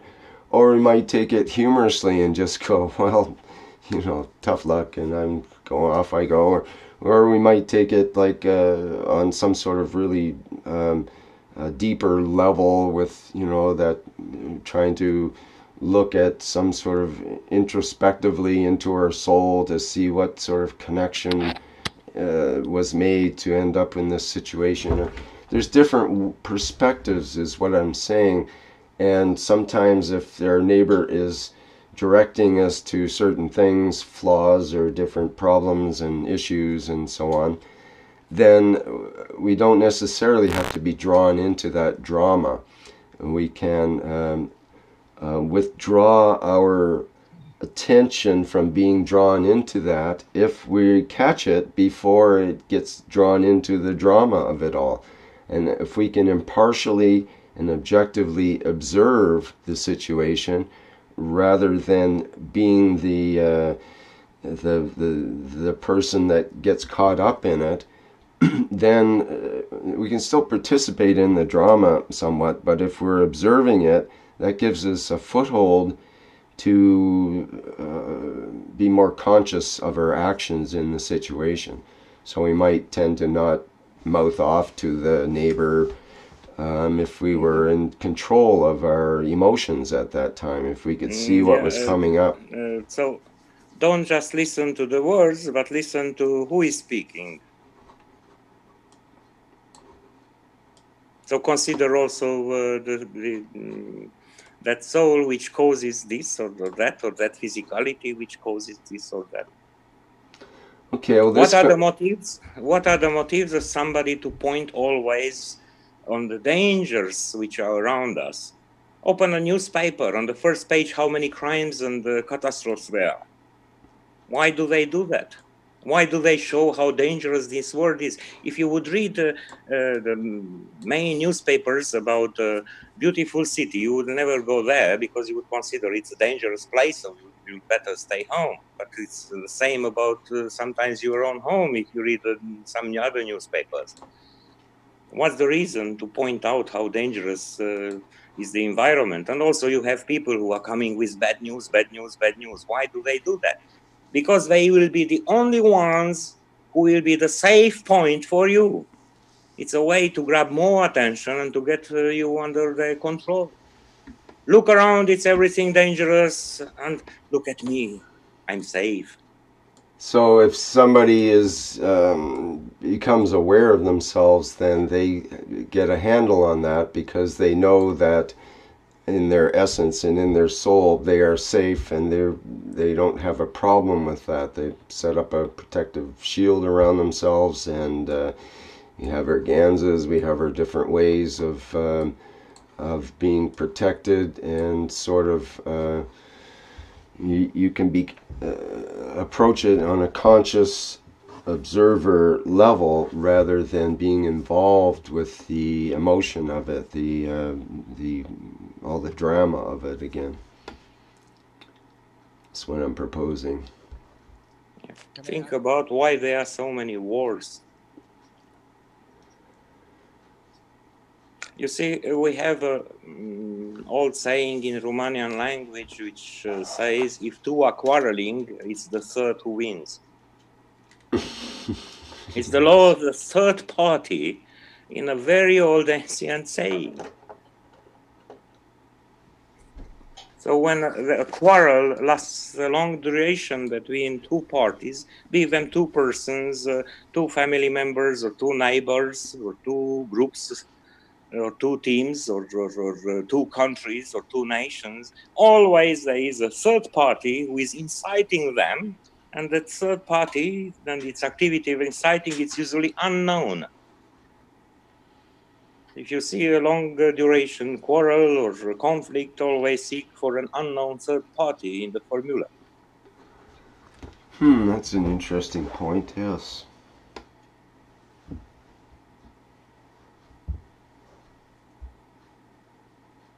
Can I add something? Yes, go ahead. And who are you? Good evening, good morning, good day. It's Jalal here. Yes, Jalal, you were in a dream of mine last night for some odd reason. Jeez.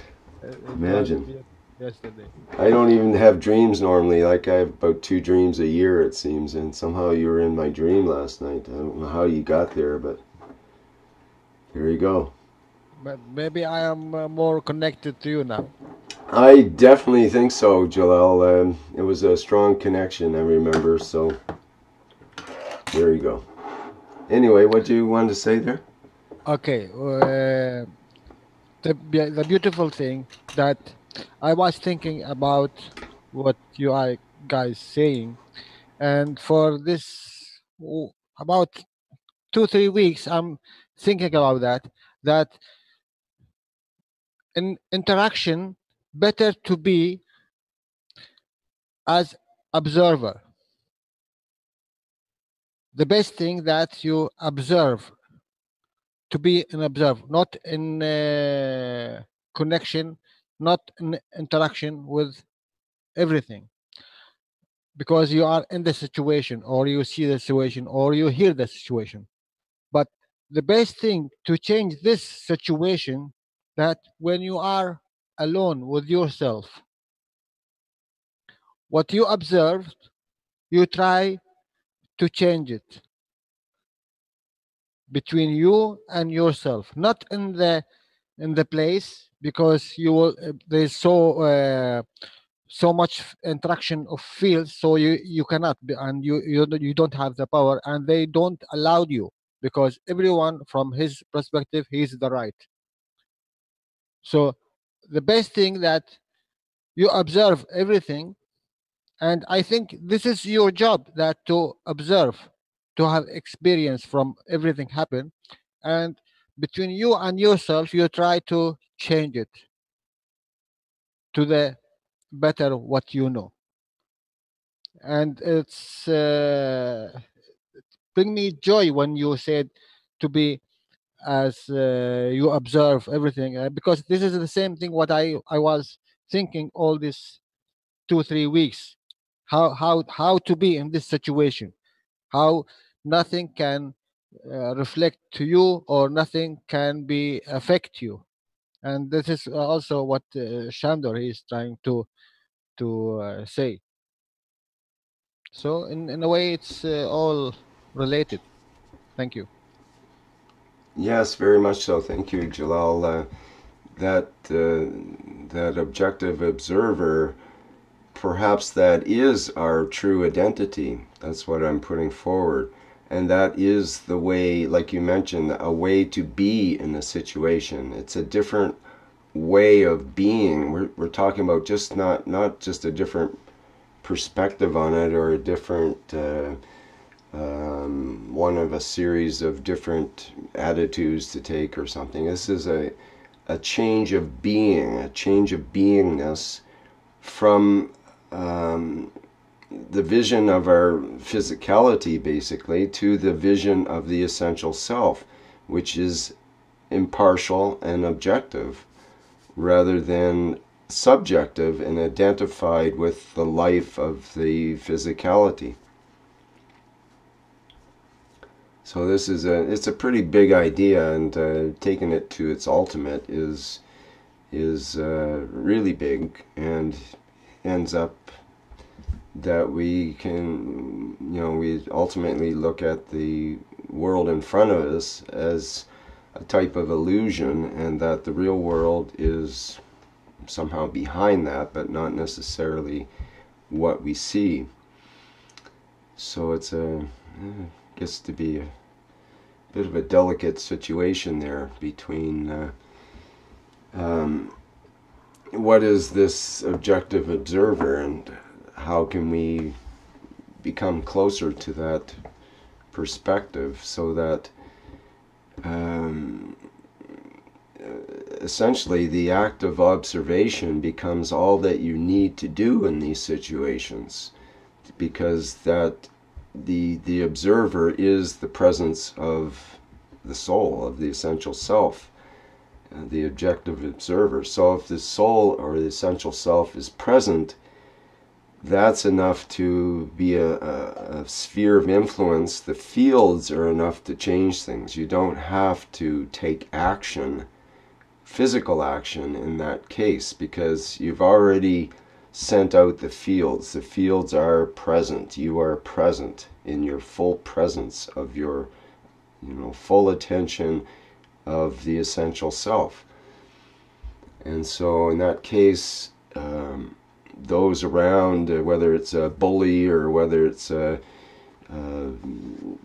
some other aspect that you're dealing with in our physicality lives on this planet,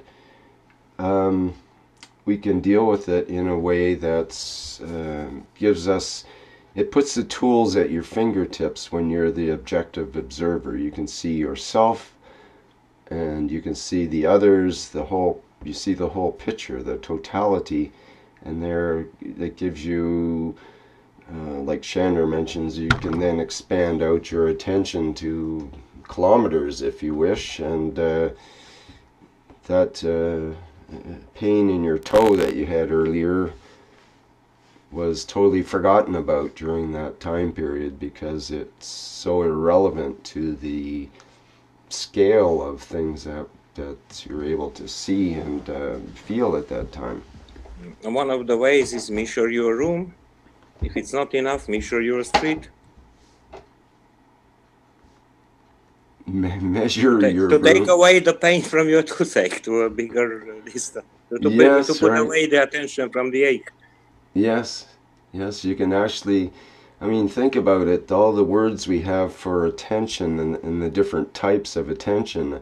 We should really be taught in school, what are all the different types, what are the 100 different types of attention that a human can have, or whatever. because we can do things with our attention. We place our attention. You can place your attention on an object, for example, and totally focus your attention on an object or a dot on a wall. Or you can focus your attention on the inside of your brain. Or you can focus your attention on your left toe or your left toenail or a cell on your left toenail. You know, we can focus our attention on the surface of the sun. We can focus our attention on Alpha Centauri, on a planet in Alpha Centauri, on in an alien civilization on a planet of Alpha Centauri, and so on and so forth. Our attention is so malleable, and so to me it's our most valuable tool of everything that we have. And some say the true nature of what we are is simply a pinpoint of attention. That's a pretty big idea. But basically we're a pinpoint of attention in space. And we are able to manipulate that to wherever we wish to go. But we've kind of forgotten the tools to use, and the attention gets caught up in all of the distractions of life and all of the interesting and fearful things that we deal with, the attractions and repulsions of our environment that we normally fall into because of our habits of our attention. And but we can relearn those habits and reclaim our attention, instead of putting our attention on the objects. Then we can put our attention on being present in the moment instead, and being fully present rather than present with the one part of ourselves that's feeling certain pain, or one part of ourselves that's really identified with something or another. And that's the idea of the 22nd commandment, detachment. To detach from the ways of the physicality, detach our attention from the ways of the physical world. If we can't detach our attention from the planet and all of its problems and stuff, then what are we going to do when we go to space? Are we still going to be attached to all the problems of Earth and still, worrying about all these things that are going on in the planet when we're off in Alpha Centauri somewhere? We can't afford to do that, because in space there's no time for your attention to be distracted into the past stuff. You have to be present in the moment for navigating and just being there for others and all that kind of stuff. It'll be not just a pleasure cruise for our own gratification, let's say. Yeah, and living here means practicing.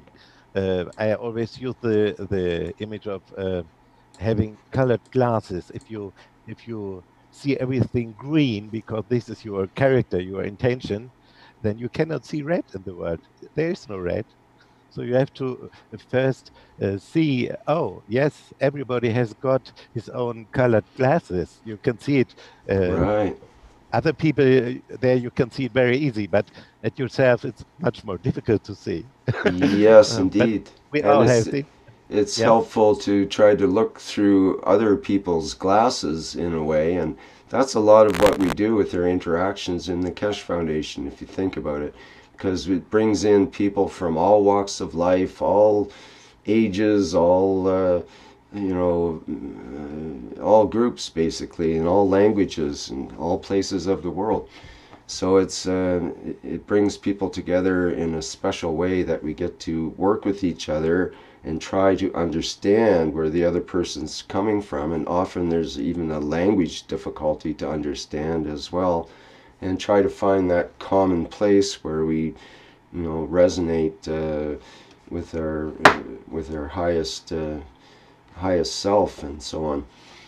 So, yeah, it's a challenge with so many, and yet we're so blessed here with the ability to interact with each other from all these different levels and places and so on, but we still have something common through this technology that Mr. Keshe has laid on us, that you know, we can communicate in a way no matter what the language, it seems. So that's the real miracle about it, is we're finding ways to communicate. I mean, we use language, obviously, we do translating and all that kind of thing, but sometimes for certain things that we do, at least, you can hear the person's soul coming through just from their words, not from their fields, perhaps, even before the words come out, I think is what happens. And if the words are in a foreign language, then it doesn't matter so much, because you're still feeling the fields from the person. You feel that they have a good soul, that their essence seems to be coming through in these words. You can hear the sound of the essence coming through. There's something that's more than superficial to the sound of their words.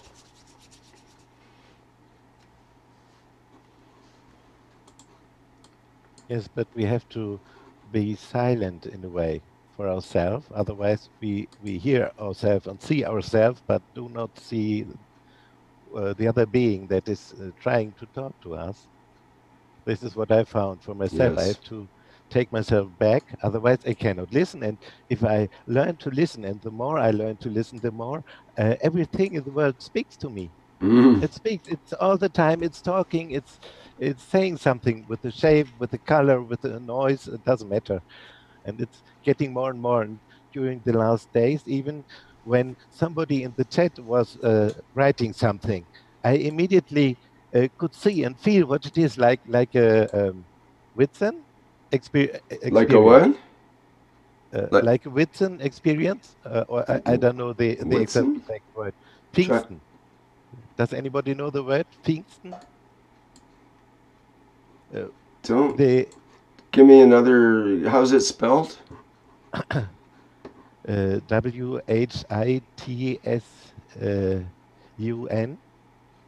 I don't know that word. Whitson. Anybody have an idea on that? Or it's an old word for. I just looked it up. Let me look it up. Just a second.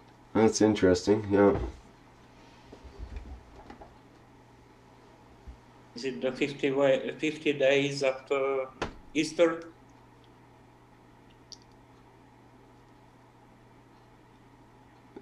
Days after Easter. Yes, it is Pentecost. Yes, the day of enlightenment, and the light came upon the followers. Disciples. Yes, it's just like everybody can talk to everybody and see and understand everything. Doesn't independent of language. Yes. Oh, okay. The Christian event, and this is how I feel a bit.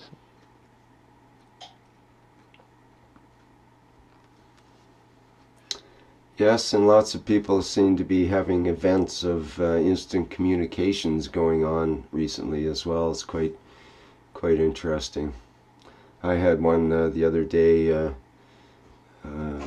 Can't recall all the details, but basically I turned on the radio and the song that was playing was just exactly the right one that emphasized the workshop that had just taken place, and the situation was the same, and it was all these coincidences, 3 or 4 coincidences lined up all at once, and I just was almost shocked by the message coming through from my radio in my car.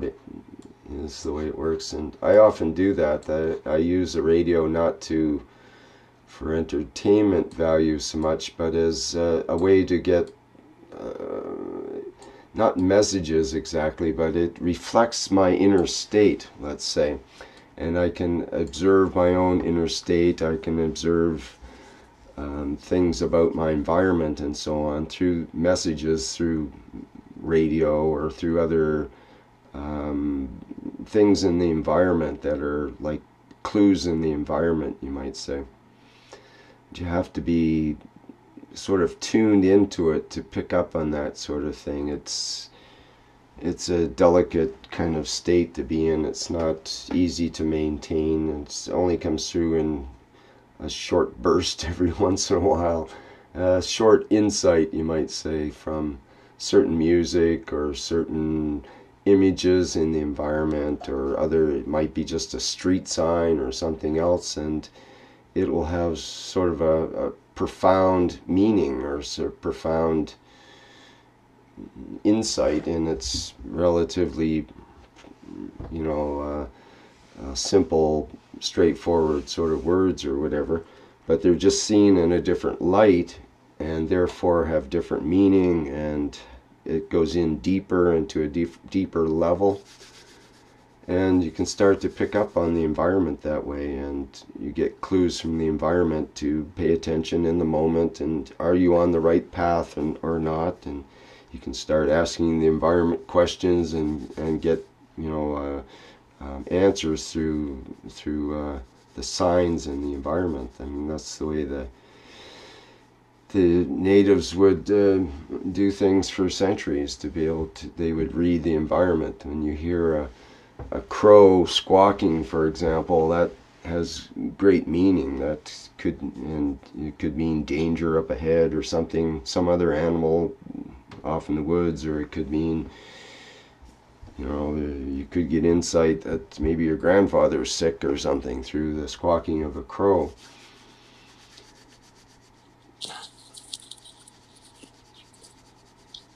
Okay, I'm not sure where I'm going with that, but there you have it.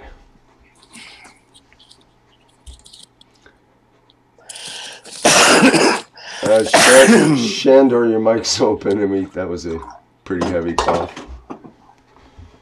Thank you. I'll mute you for now. Okay, anybody else with some comments, questions? See, Stephen has a few things he's been saying on the live stream.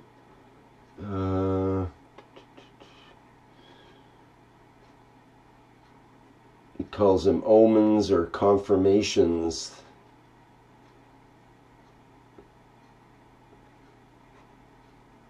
And he says, I get them a lot and have witnesses to some. I mean, that's the way shamans and priests of the old ways would work, and that's part of what they do, is they work with various indications in the environment, and they manipulate things in the environment to cause the fields to be different, and because they can see the fields, they can see the stuff that's there before the physicality exists, and that's where you can make changes without having to deal with the physicality.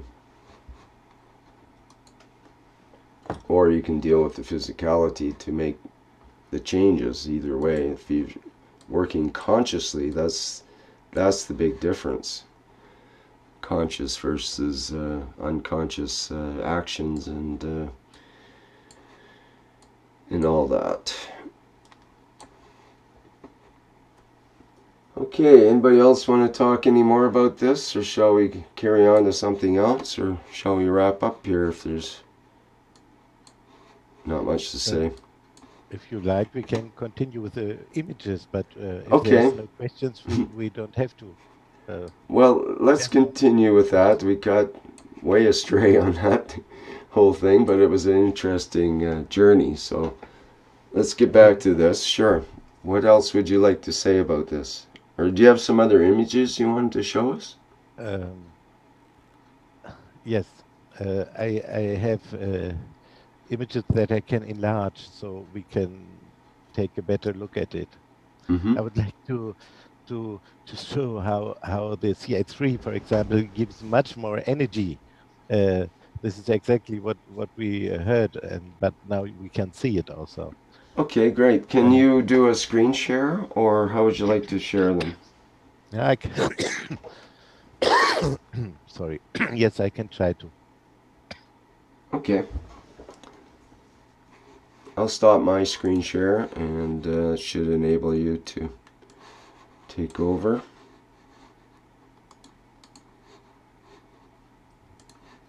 Okay, can you see it?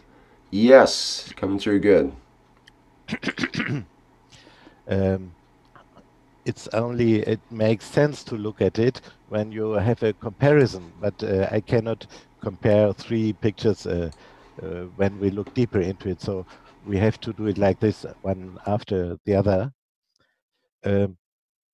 What you can see here is that these pipes are so strong, they do not stop at the upper border. They want to go up more. And it is many, and they are dark, they are strong. And the whole picture is much higher than the one with than the one with CO2 and all the other ones. I think the strongest one I did until now is CH3, and I would like very much to do one of tritium, because it might be much more energetic even. But I couldn't do yet because, well, Peter wanted to send me some, but he didn't do yet. I do not trust my own tritium, but I will try if I don't get any. You can also see there's certain angels here. Do you see my mouse? Yeah. Okay. If you see, there is certain rays going off in a certain angel, and it also angle. I think you mean an angel is the one with wings. Angle. Yes, you're right. Yes. Thank you very much. And also, it seems to be three-dimensional, not only two-dimensional on this picture. Well, that brings in the angels, because sometimes like you're saying in your document, sometimes you can see images inside this that it looks like three-dimensional images, basically, right? So this is interesting, but okay, carry on. Yes. And it seems that these images, they give you the whole spectrum of what is within the substance you are examining. So all of this, which seems to be very different kinds of piles, different kind of horizon, and so on, all this together belongs to what is within the substance, or rather maybe below or under, what concerns the fields of the substance, the fields below or above. I don't know. Is it below or above if we're talking about Margraf fields, or within? I don't know the exact, how to say, you know what my question is? Could you define it a little more? You're wondering what the Margraf fields are in... Okay, you have a substance, and then you get these pictures, but it is no pictures of the substance. This is done by other kind of analysis, but not by this kind. But here you can see what is within or below the substance. It is like it is opened up, let's say the Gans, the proto-material, doesn't matter. It is opened up, and you can see through. You can see what is within it. Within probably is the right word, I think. Would you say so? Yeah, I'm not sure. We're transferring three-dimensional fields into a two-dimensional surface, and it looks three-dimensional. So there's a lot of transferring there. I'm not sure exactly what we're seeing in some sense. Oh yes, but yes, I get the idea that it's essentially the fields that we're seeing, because it spreads out the activity of these particles, or the essence of the particles, so that we can see the effect on each part of it. And like you say, it's different for each substance. So yes, essence is the right preposition. It's the right word for me. This is what I was looking for. The essence of the substance. Yes, thank you. Okay, right. So and yes, we can. I think we'd have to look at many of these pictures. Like you've looked at a lot of them already, and the teacher you got them from, the idea from, he's looked at probably tens of thousands of them and so on. And he has a real appreciation for the finesse of reading it and for what it means and so on. So, like, if you could compare this one to maybe one of the other ones, I think you're about to do that, yeah. And then go into some of the detail on it so that we can see the difference and what that might mean for this, what that could indicate in terms of the fields especially. Look, this is the copper picture. There you have much smaller pipes, and they don't reach even the horizon. They are closed.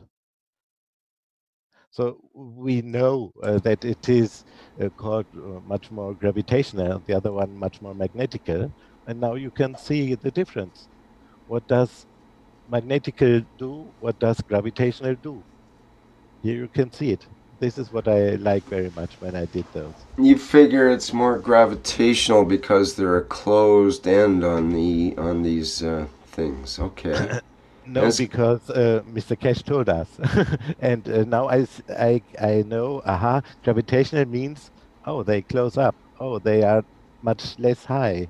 Oh, they are much less pipes. And they are smaller. This is what I can see here. And the other thing is what I know, what I've heard, that this is called gravitational. This is what is called gravitational. One to the other. Pardon me? Say that last part again. I just connect the words, Begriffe, the words from Mr. Keshe with what I see in the pictures of the Gans. Mm-hmm. So I cannot say, oh yeah, this is gravitational. I just see, oh, they are much more pulled down. They don't open up in their tops. This is what I can see. Okay, I understand that now. Yes, that makes sense. And then I understand because I can see, I can better understand what Mr. Keshe means when he says, oh, this one is a giver of energy and this one is more gravitational. Because I can see it. Now I know what is meant with it for me, for myself. Mm-hmm. Okay, so, yeah, I can understand that now. Thank you. What's with the closed tops on these with the little white tip on there? That's interesting. It's every one of these has a little white, almost very much like a fingernail at the end of these fingers, eh? You'd almost think it was a photograph or a drawing of a finger, a slightly deformed finger with the fingernail, kind of like my fingernails that are bitten on the ends. You know? Look at that. That looks like 5 fingers there. Well, it should be 4 fingers and a thumb, but maybe it's an alien. And the one on the left looks like the fingernails on the left side there. It looks like the fingernails of, say, a dog or a bear or something like that, you know, where it has claws. And then you can imagine how the shapes, when you look at an animal or at us or at plants, how the shapes correspond to the fields. Yes, right.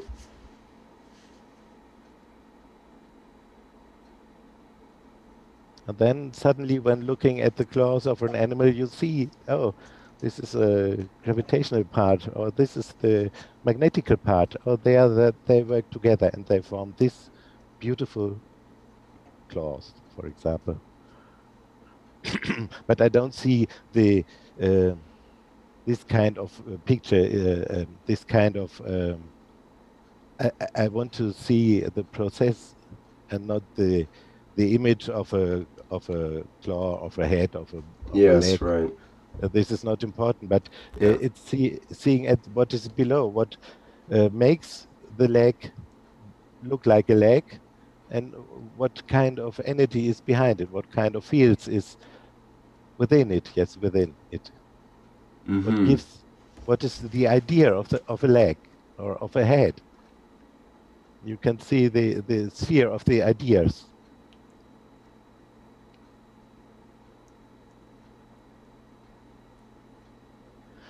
And this is a very clear difference to the CH3 picture. So you can really determine against, well, I cannot, I'm just in the beginning doing so, because I need to see many more pictures, of course, to be able to know what is important and to be able to measure, because I need to find out what is important to measure if I want to see the energy, the character of a Gans. Mm-hmm. So tell me, is the upper brown line, is that important in each of these, or is it sort of just an occurrence due to the salts, and it's normal in all of the diagrams, and you tend to look at the grayish area more for the data? I look at both. The upper horizon is where normally, if I have a good paper, where the water stops growing into the paper. Mm-hmm. So the water didn't go up higher than the upper border of the brownish line there. And Okay, the so brownish that color, the height, height, it would be the prime criteria on the brown line. That's the important thing there. I wouldn't say so. It's one, but it's not most important. Okay. I would say the directions and the thickness and the, well, when looking at it, I start to see more and more what makes the shape of this line. How is it created? And this is what I'm looking at. Because this is the fields. The line is just the line, if you understand what I mean. It's just a bit of color. If I look at it without understanding, without seeing what makes this shape, why is it, why has it got a structure? Why is it so many hills? Why do they change direction here? They don't change their direction like this in CH3 picture, but here they do. Some are a bit bent to the right, to the left. So what kind of quality is below it, within it? So it changes the direction a bit, or they are very much high, or there are lots of repetitions and little repetitions. So there's many aspects to experience, and I'm not sure about all of them, how to interpret it. It's just the beginning for me, but I would like to, because I think we can, because I've seen when Mr. Hachenay did this, he could see everything in it, really everything. And I would like to be able to do that too. I cannot yet. It would be great if people could send you some samples and do a blind test that you don't know what the sample is. It looks like a clear liquid, but it could be any kind of the three Gans waters, let's say, and to see if you could tell not only which kind it is, but the qualities of it through this test, and be able to sort of give a little report on it, on people's Ganses, and try to see the differences, for example, between different people's CO2 Ganses. Are they all the same? Are they different but have similar qualities in what we see? You know, it'd be great to see 10 different people's CO2 Gans water, and see all the impressions lined up, and whether they all look the same, and are they, you know, what are the differences, basically, is what we'd be looking for. This is exactly what I would like to do, yes. Well, that sounds like a plan. I mean, even in different batches that you would do yourself, you might see differences in the batches of CO2 that you did. When you did these, did you take it all from the same batches of like this CuO2, all your CuO2 from the same batch? Yes. Okay.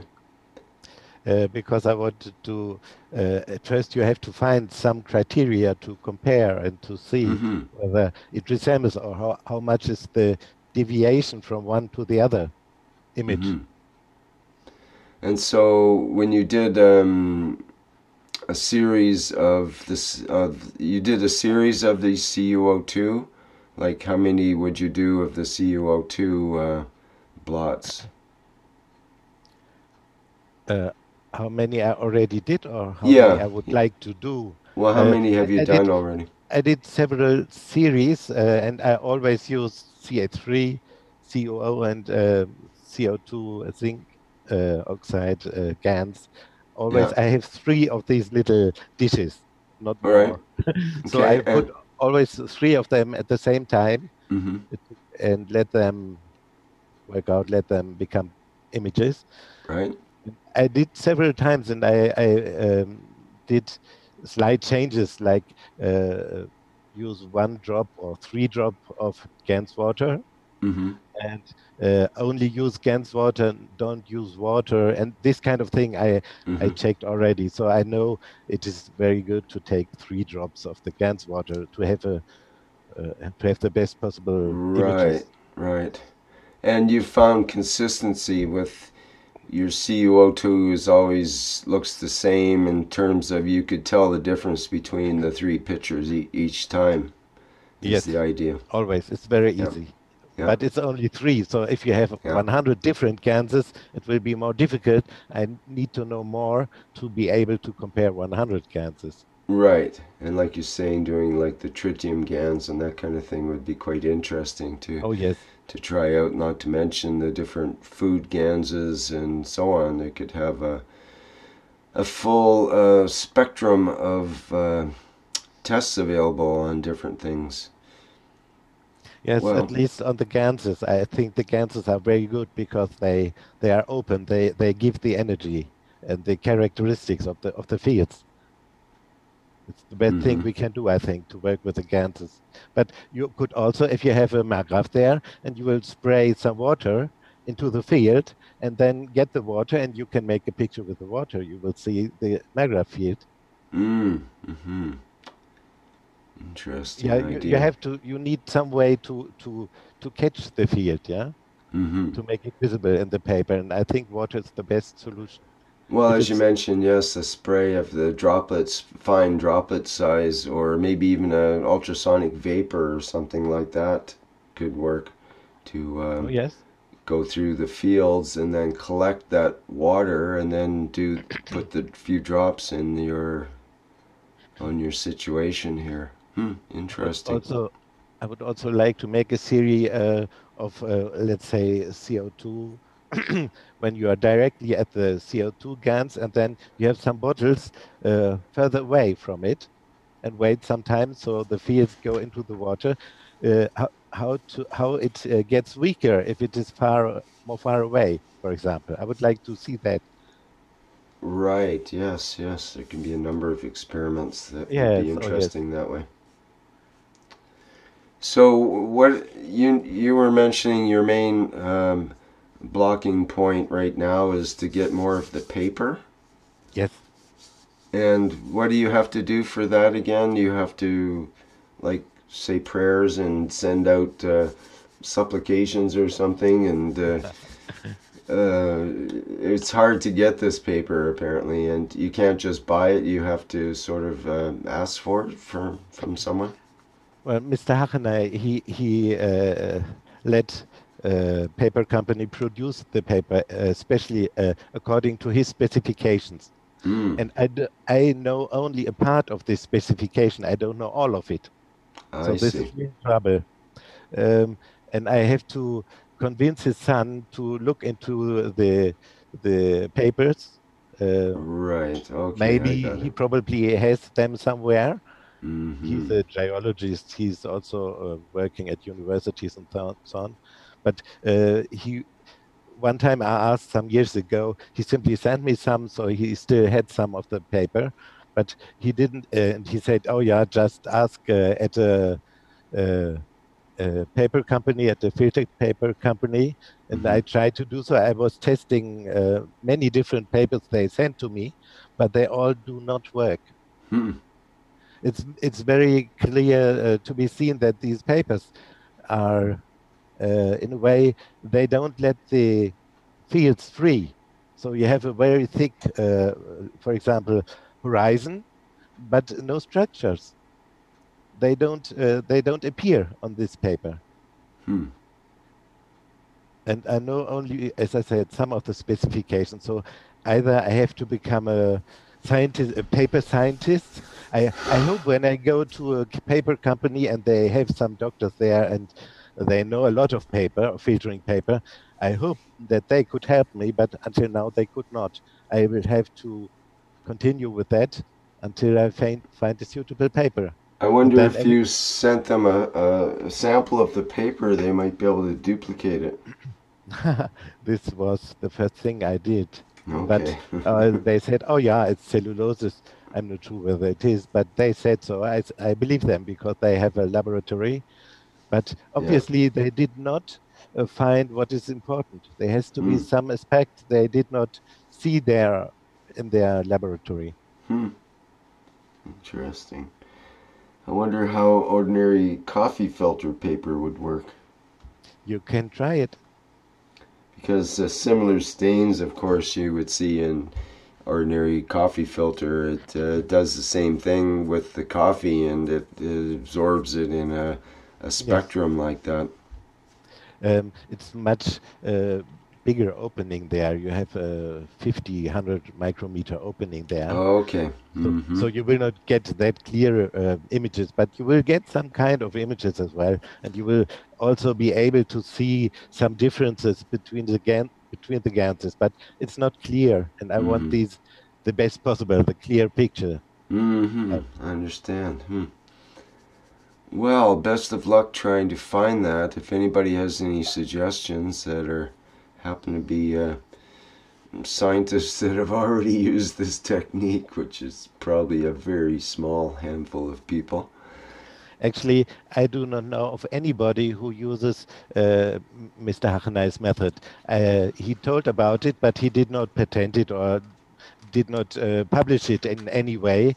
He just told the people that are interested in it. And this is why I know I can give it to everybody who is interested.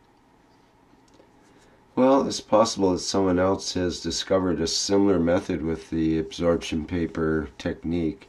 I mean, it is something that's been around for 100 years, and maybe there's some other data somewhere in the past that, they've observed something similar. That's something to consider. You can find dissertations about that, especially here in Kassel, where almost exactly where I live at the university. They are doing research on that, but only on the older methods. So they do. You can find it in the appendix. I see. You got the links at the end of your document there. What Aneta Saleka did, I visited her. I saw what she did. It's okay. It's beautiful pictures, but they are not that clear. And she was working with a slightly different method and with an older method and using autochromatic paper. So you can get pictures there. Right. Do you have a link to your document that you can put in the chat for people? Or how can we do that? I don't have it online somewhere, but I've sent it to a student chat some days ago. Okay, well... I could... Where could I put it? I have a website, but it's not... it's just not... Usually people would have a drive, like a cloud drive, or what do you call it, a mega drive, or one of these kind of places that you can put it. Yes, can you recommend one? Then I will make an account there. Mega, I think Mega works really good. Check out Mega. I think they have free accounts, and it's good security there. Okay, and there anyway because of our agricultural teachings. The agricultural videos are mega. Okay, yes. So this is a possibility. Yep, yep. I will do so and give you a link later on. Sure, Okay? and we can post that in our next meeting. That'd be great. I think there's some validity to this after we've discussed it and so on, and it would be interesting to pursue it. And I'll run it by Mr. Keshe as well, and I'll try to do a little more research on it myself. I'll go through some of your links there and try to find out more information. And maybe that's one of our methods that we can use to visualize the fields. So yes, this is good. What I think and what I would like very much to be part of doing this. Yes. Yes, very good. I'm thankful that you put it in a scientific method sort of format, because this is what Mr. Keshe would like to see more and more, actually. And there's a possibility that we'll have a definite possibility that we'll have a journal or some way of connecting with such documents like you've presented here. And basically it'll be like scientific papers of, people from the Keshe Foundation, and we'll publish them and make them available to the public so they can read them and go through them, make comments and suggestions and so on. I think that's what you basically want to see, right, is people to use this material and take advantage of it and get it out there so that others can experiment with it and so on. So this is great. I would like to see it, and I think it's possible to do some quality control on the Ganses with it. Yes, so you can see, oh, it's clean enough. Oh, yes, it is strong quality. Oh, no, we have problem there. It's a strange color always at the left side of the paper. I don't know why. We have to do something about it. So yes, it could be useful in a factory setting for quality control, for example. Yeah, it could very well be useful. This was my first thought. Yeah. Do you want to see the CO2 thing? Yeah, sure. Go ahead.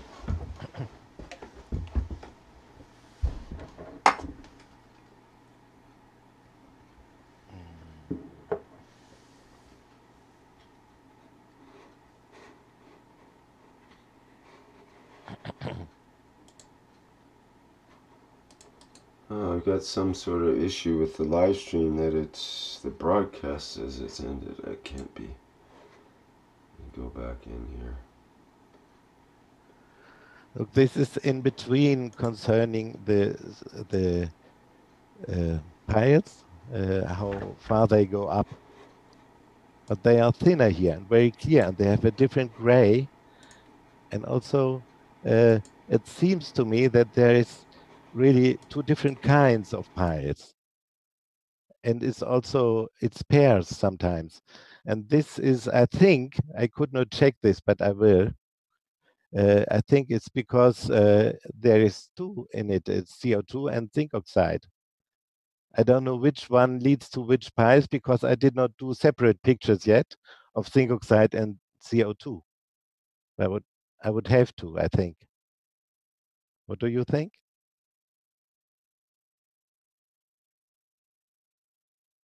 Yeah, I think there does seem to be some pairing there. I thought I saw a couple of examples of pairing in the last one too, where it was a different way. There was like 4 fingers, and there was 2 claws together, and then 4 claws together, and then a bunch of fingers again. This is, I can see what you mean by the pairing here. Seems quite. It's more characteristic here, I think, than in the other one. Yes. Yeah. And also they are more. They're pointier, a little pointier. Yes. This is the word I was. You could read my soul. Great. Yes, they are. Yeah.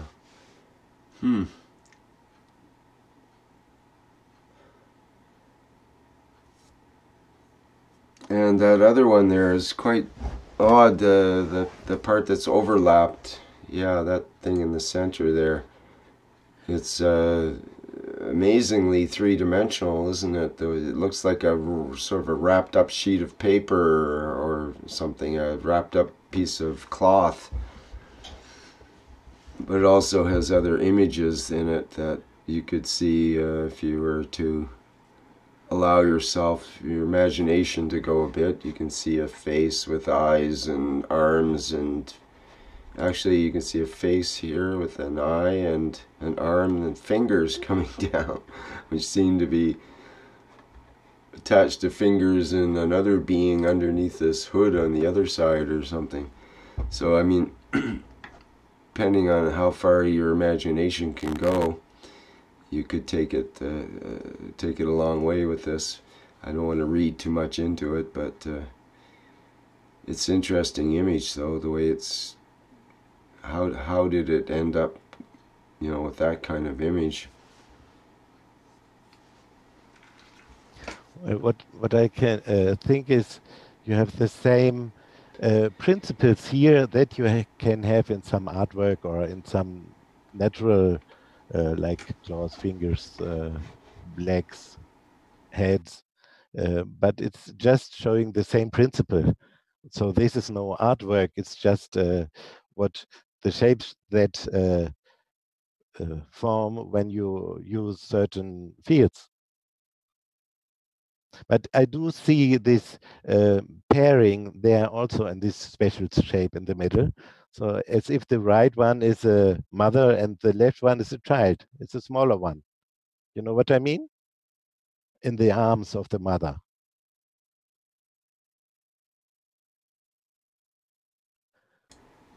Yes, it could be that way. Mm-hmm. It's just there's one pile, let's say this one in the middle, and it consists of both parts of, let's say, CO2 and ZNO, and I don't know which is which one, because I did not do the separate images. Otherwise, I could say, oh, look, to the left you see CO2 or zinc oxide, and I could say why, but now I cannot. Mm-hmm. So it's really at the beginning.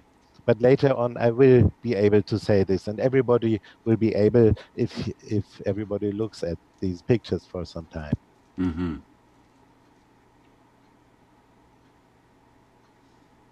And I think it's even more than 3 dimensions that we can see here, but I'm not 100% sure. Just try to follow this movement that makes the shape, that creates the shape. Then you can see, oops, this is not 3D, it's something more, but I cannot yet get that clear. It's just a feeling.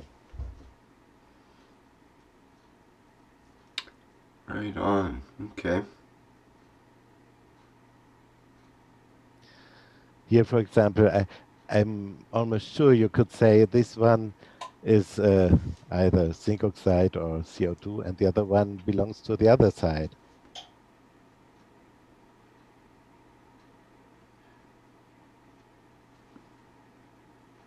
But I cannot tell yet.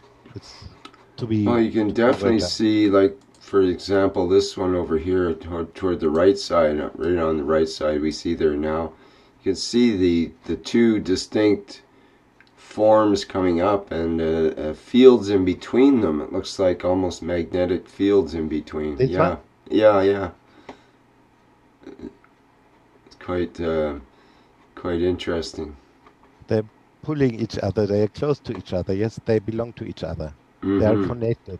Same with the two on the right beside it there. And then the one on the left looks like there's one maybe on top of the other one, directly on top. That's why we only see one. There seems to be one shadow you can see at the top of that one, of the one underneath, perhaps. Oh yes, this is the way I look at them, and now you understand. Yes. Yeah, it's starting to get more interesting as you go along. And if different people look at it, they all can contribute. They all see something like you did just now. Mm-hmm. Right. And then we can get a complete image, a complete understanding of the image, or a complete way to interpret it, to read it.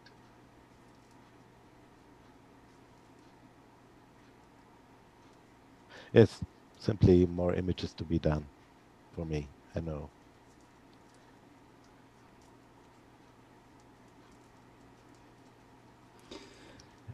All right, very interesting. Yeah, I did not find out yet. Mr. Hachenay told me to always put the same side, which is the gap, to the north, orientation to the north. The gap in the rolled up paper, you mean? Yes, yes, right. To the north. Yes. What's the reasoning behind that? It's just to keep it consistent with the magnetic fields each time, let's say. Yes, but I thought, why should it?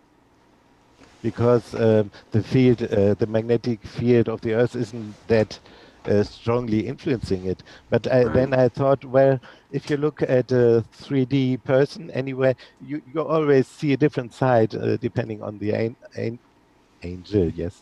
Angle. Angle. Or angel, depending, yes. Depending on the angel you're looking at. And this way, probably the left side of the image tells us of another part of the quality than the right side. But I cannot be sure of it. It's just thoughts, and it's just the way to experience it. Well, in that way, it might be the magnetical fields are different according to their orientation with the Earth's magnetic fields, for example. So it might show up differently that way in the left to right reading of it. Boy, yes, that'll be some intricate detail to get into there if that's true. Yes, that I do not know. You could start to discuss it in terms of the the west by southwest orientation of the CO2 Gans shows this picture, but the west by northwest you can get right into number of degrees, perhaps like at 270 degrees we see this image, at 282 degrees we see this image.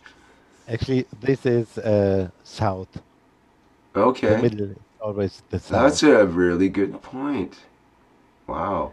So that's not true of each of the images, though. They aren't necessarily an anomaly on the south each time. Like we see the brown line really blows out at that point, right? It totally drops down on the south line.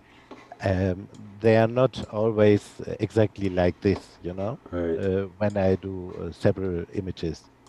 So this, I'm sure it has some reason why it looks like this here, but I'm not able to interpret and to say, oh yes, this is some dust on the place where I put the petri dishes, or I cannot say, oh, this was I don't know, because I always took the same Gans water, and I always get the same character of the image, and always get the same, let's say, size of the peaks of the piles, but I do not get always the same piles in the same place. Which is according to Mr. Hachenay. He said, if you are examining something that is alive, you can find the more alive it is, the more different the pictures will be one from the other, but you will still find the same character in it. Mm-hmm. The same, I don't say. Well, character is a good I need to practice to my active English words are not enough for all. Well, the character was a good word for it. Yeah, it's more than just the shape. It's the character of the image. Yes, you have always a movement, a feeling, and a character. This is something I know from what I studied earlier to make a complete image. Yes, are there questions about this? Yeah, now's the time if anybody has a question. Please go ahead.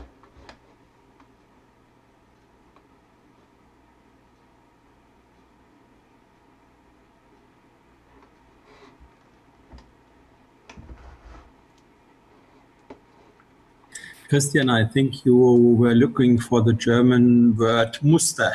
This is pattern in English. Thank you. No, I was not looking for pattern. I was looking, I don't, Grundlage, base, something like this, but in a different color. Oh, it doesn't matter now. I think you all can see, you all can understand, so I don't need the special words. Okay, yep. Okay, any other questions about this or comments? Mark says, hi, beautiful photo, thank you. And Stephen mentions the Shroud of Turin, the soul. I think that was in reference to that previous picture you have there of the that central one that we saw, the south. Yeah, that one. It's got a certain shroud look to it, or I don't know what shroud means. A shroud is like it was a piece of linen cloth that they put that they used to wrap a body in when they buried them. And the Shroud of Turin is supposedly the image of the Christ that's burned into the shroud, and they've analyzed it through computer photography and that kind of thing, and you can see the Shroud of Turin image now on the internet. Oh yes, this is probably why I was talking about this picture as a kind of Madonna with the child, yes. Yes, right. It's a similar sort of sacred imagery that's invoked by it. I'm not sure what that connection is in terms of the actual fields that and particles that are creating that image. But I'm sure the Absolute has a funny way of humor to let us know about certain things like this. This is what I thought too, yes, when observing it, yes. And for example, if you look at these pairs, how they work together, how they belong together, and each pair in a different way. Yeah, and I had to think of couples, you know. Yeah, they're almost like mirror images of each other, or not mirror images in the case of the ones we see there, but sort of a giving and receiving, you could say. Yes, and how much turmoil around it here, for example, and others very clean and clear. Mm-hmm. But I have to do more images to know whether this is the quality of my Gans. Maybe your Gans will look very different, probably. Yes, yes. But it will still have the same characteristics in it. Well, that'll be the important thing. Will someone else's Gans that say the copper oxide, is it going to end up looking like your CO2 Gans and so on? So it never will. I'm sure about that. Right. So this would be the interesting part, is if we can discern, you know, like I said, if 10 people sent you 3 samples each of Ganses, the CO2, the CuO, and CH3, and you'd have, what, 30 samples basically, and, you know, you should be able to, according to this idea, you should be able to discern each one of those samples as to whether they're CO2 or CHC or CuO just by looking at the image, right? Yes, I'm already sure I can. Yes. Mm-hmm. And then the test would be: can someone that's an amateur like myself, would I be able to discern the difference between them without even getting an education about it, by just looking at it and going, okay, put that in one pile, I would put that in another pile, and put all the piles together, would I get 3 piles of 10 each of, you know, would I be able to tell the difference between each of them? This would be the true test. And if that's true, then we should be able to go from there and say, okay, we've defined that we can definitely tell the difference between these 3 Ganses. So theoretically, we should be able to tell the difference between all the other types of Ganses we have as well. And we should be able to tell subtle differences within each category of Gans, as you know, as another test as well. So that would be quite a body of work that would be worthwhile bringing up and researching and developing out more, if indeed that's the case, if we can make that kind of discernment. So let's see what we can do to try to make this happen. I mean, even if it has to happen on other kinds of paper that's not quite to the quality that you see in this one, maybe we can still get some at least rougher calculations out of it, rougher sort of impressions. If we can still tell the difference between the 3 Ganses with even the other kinds of filter paper, then that would be a worthwhile endeavor in itself, say. Yes, and I think it would be no problem for somebody who's a little bit experienced in carefully observing things like you, like probably most of us, to see these differences. I think everybody can do this, yes. Yeah, I'm thinking, why not even try regular coffee filter paper and see what happens out of it? 'Cause I don't know if that's been done, actually. I don't know of anybody who has. But the idea is you have to add those salts in, yes, to get some kind of visual effect out of it. That's significant, eh? Yes, you know, the nitric silver, the nitric silver, this gives the black and gray colors, and the sulfur iron. That was silver nitrate. Is that what you mean? Yes, yes. Okay, silver nitrate. Yeah, and we know it from when I was a child. I was developing film photos, cameras. Yes, exactly. And we used this silver. You know, you probably did something like this as well, I think. Well, I didn't use it myself, but I was present when people used it in a dark room, and I've heard it discussed many times and so on. Yeah. And there you have the color from the silver there. So it should be readily available as far as that goes. Darkroom supplies. Every pharmacy has it, and you can simply say, "Oh yes, I want a 2% solution." I've written it in the paper which one you need. Okay. Yeah. It's very easy. You can buy it, and it's not expensive at all. Right. And what was the other substance again? Sulfuric iron. Iron sulfate. Ferrum sulfuricum. Is that iron sulfate? Yes. Or sulfate, probably, not sulfide. Iron sulfide, iron sulfate. I think.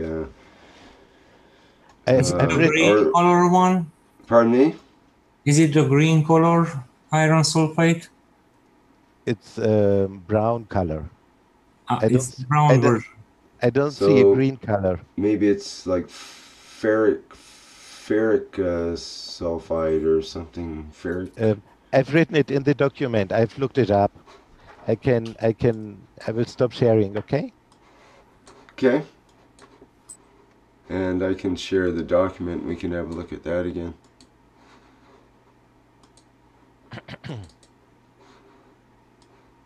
Argentum nitricum is the Latin name, and ferrum sulfuricum.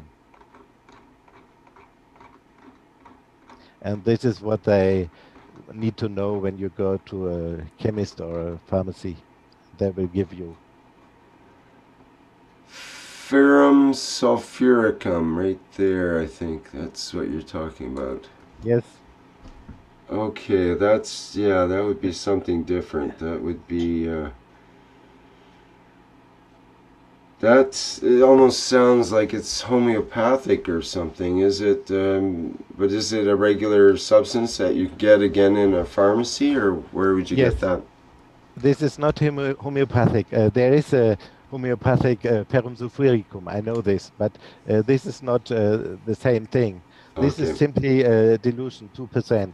This is nothing, no potence in it. You can get it everywhere. You can mix it yourself. You just need the ferrum sulfuricum and you have it. Okay, yeah, so, and then the procedure, how many drops and so on, it's all in there. How much distilled water? Yes. And the most important point is that it is neutral water, so don't add anything or don't if you use a carbonate filter, for example, you will have the character, the fields of the coal in the water. So it's a difficult thing to have a clean water, and therefore you probably need to do an image of simply water to see how does the water look, what does the water do. You know what I mean? If you see that the water gives very dark pictures, then you know if you do pictures of Gans, oh yes, this was a water that makes them very dark. But if you take another water, there will be some a bit lighter, for example. This is why you have to look at the water, and if the water already carries strong fields of any kind, then you will see these fields.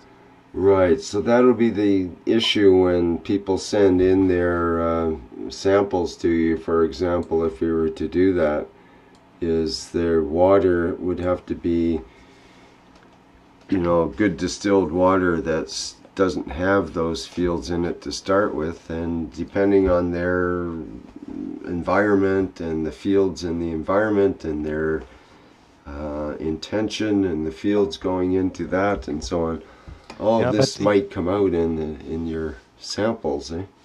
You know, the fields of the Gans are quite strong, I think, and they are much stronger than fields of the environment normally. So I think it's not a problem. But still, if you know this is the picture of the water, then you can have a more exact interpretation is possible then. Oh, well, maybe people would send a sample of the water that they used along with their Gans water samples. So you would have a starting place? We have to try. I think it's not necessary, but I'm not sure. So we have to try. Might be good initially. Yeah? Might be good initially to get our baseline sort of thing, to everyone send their water, their plain water in, to see if they all have the same baseline for the plain water. And if some of them are radically different, then we want to see the source of that so-called distilled water. Some of it, you know, it's quite variable with distilled waters even, so different countries have different ways they produce it. Some of it's actually reverse osmosis rather than distilling it and so on. So, for example, reverse osmosis is not advised because this destroys the structure of the water, the fine structure, strangely. But this is a different thing. I think every water will work, and it helps to cook the water because it makes the surface bigger already, and it also helps to release the fields they are already in the water a little bit. So if you cook the water before, the distilled water before, then this is a good way to try, and this is it. It also takes the oxygen out as well when you boil it. So it takes the air out of the water, rather. So that could be a factor that influences. No, it doesn't take the air out of the water. Yeah, it does. Yeah, that's the technique you use to remove the, what do you call it? You mean extra air that does not belong, is not part of the water? There's always air trapped in water, dissolved in the water. So if you boil it, you take out the dissolved air. And certain experiments, you need to take out the air in the water in order to, so it doesn't react with iron and that kind of thing. And no, you can do that by boiling. You don't need a laboratory to just boil a little bit water to get it get rid of some fields. That's not necessary. Yeah, that's we will find out, you know, if there's really very big differences between samples of different persons, then we have to rethink, and we have to maybe standardize the process more. But I don't think it is necessary. Yeah, it'd be great to find out what the variances are exactly, and you know, if one person has all three Ganses are totally different than everybody else's, then you know that there's something different with the procedure, or something different with their environment, something different with their water, something different, and you'd be able to communicate with them. Well, let's look at this and find out what's different with what you're doing. We'll send you some water that we're using and see if that changes your experiment, and so on and so forth, to try to refine it more and more, to find out, you know, how can we, you know, what does the perfect, if there is such a thing, what does the perfect, what's the profile of the spectrum of the perfect Gans, you know, of the CO2 Gans, for example, without the zinc oxide in it, and just pure CO2. What does that look like? What is the ultimate absorption spectrum of that look like, compared to one that's, you know, contaminated with various other things and so on? That would be a great service to be able to do, if we can you know, use that in a factory, for example, to always do a test every day of each batch, so that you know that this batch is the equal quality that it should be, and there's no contaminants in it, and so on. Yes, and if you examine it, you can maybe later on even say, oh yeah, the nano coating wasn't good there, or maybe you've taken too much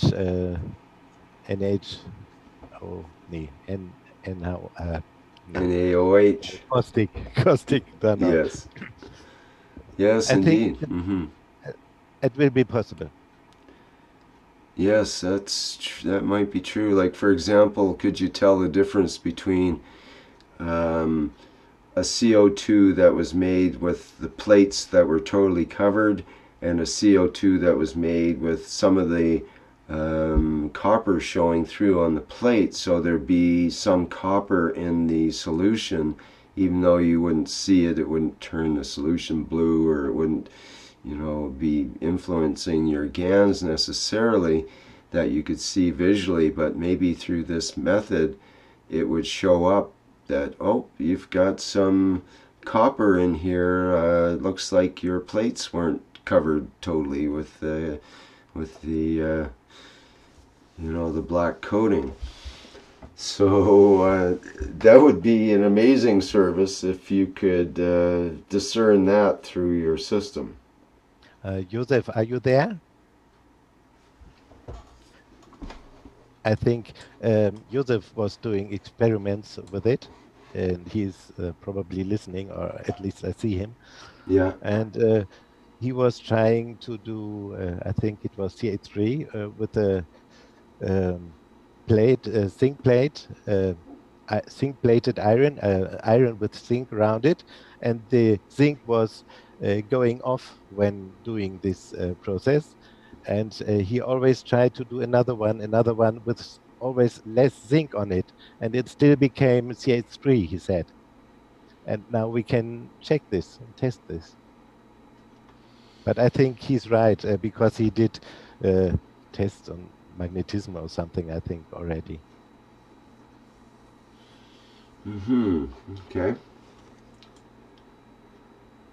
Yeah, so already we're thinking of multiple ways that this kind of test could be used.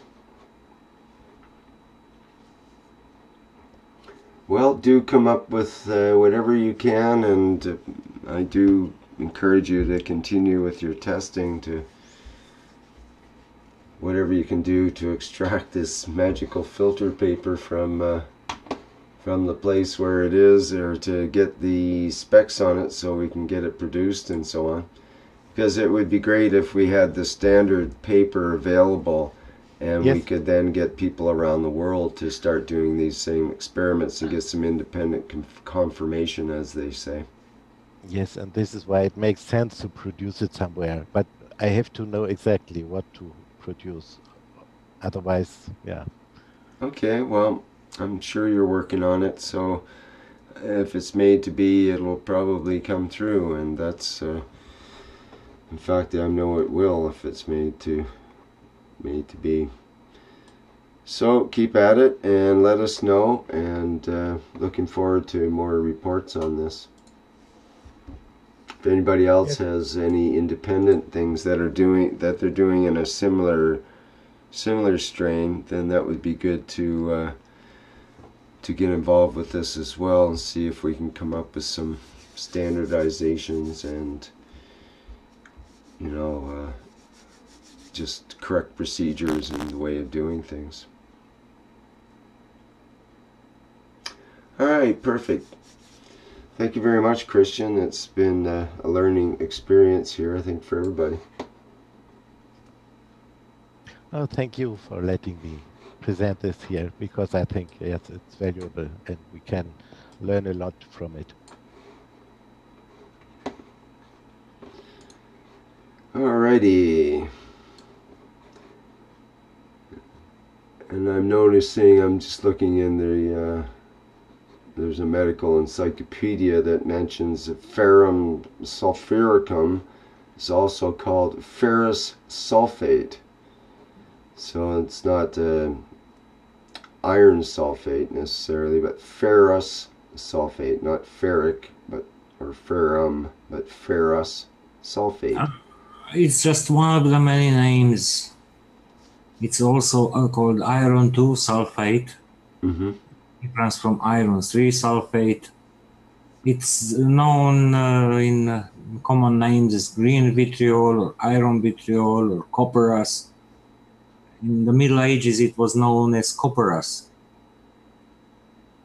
For instance, in the past, I was studying such historical archery, and there are records that the feathers, the fletchings of the arrows from the king's stock all were treated with copperas to prevent rodents or moles to destroy them in time. Mm-hmm.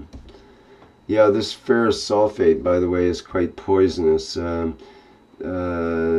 depends on quantity. It's used to make crystals, for example. There's a quote here that a boy, 14 years old, was picking for 3 days the crystals from strings in a vessel where it was placed to crystallize the ferrous sulfate, and he got quite sick with headache, sickness, vomited 2 or 3 times, and so on and so forth, had all these symptoms, and from that poisoning, and mentioned someone else that was also poisoned. Do not touch and do not eat chemicals. Yes, especially this kind of stuff. Yep, so, but, you know, it's for the few drops that are needed and so on. It's not, as long as it's handled properly and we're aware of it being a poison, it's not a big deal. You find it also in agricultural shops, gardening shops. It's used in gardening as well. Right. Quantities. Yeah, yeah. Do you mind if I leave, because Gatwa Yes. probably is waiting for me? Yeah. Thank you very much, Christian, and I appreciate your input here today. Good stuff. Thank you for inviting me and for being part of Keshe Foundation. All of You're you. welcome. You're welcome. Thank you. Yes, I wonder if we should wrap things up here to allow for the next class to start and so on. So is there any other questions or comments, things that anybody want to bring up in this particular workshop, this particular time and space? Some great topics came up, some interesting conversation there about various things today. Some pretty deep and important things.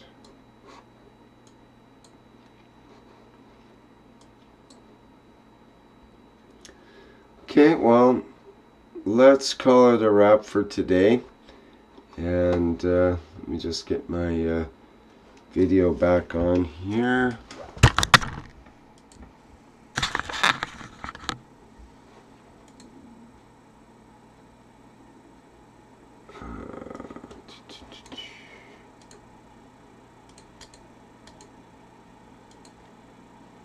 Where'd it go? Oh, I have to stop the share, that's what's happening. Here I am. Just get the video back set up here before we sign out. There we go. And yes, so as I was saying, thank you to everybody today for your participation and interesting conversations. And it's great to banter back and forth here and get the juices going a bit with our thoughts and our feelings and our emotions and our concepts of who we are and why we are here. So, and very big thanks to Christian for his presentation today. That's be nice to see more presentations like that are put together in sort of a scientific manner as an experiment with showing the results and conclusions and whatnot, and some pictures are great. So anybody else that has anything in mind that they would like to present, please put together some sort of, preferably a PDF type presentation that that we can show on the show here, because it's very much show and tell on this program. Okay, I'm going to wrap it up now. This is Rick out for Keshe Plasma Reactor Group for what is now Wednesday, March 7th, 2018. Okay, I guess that's it for today. I'm going to end the live stream.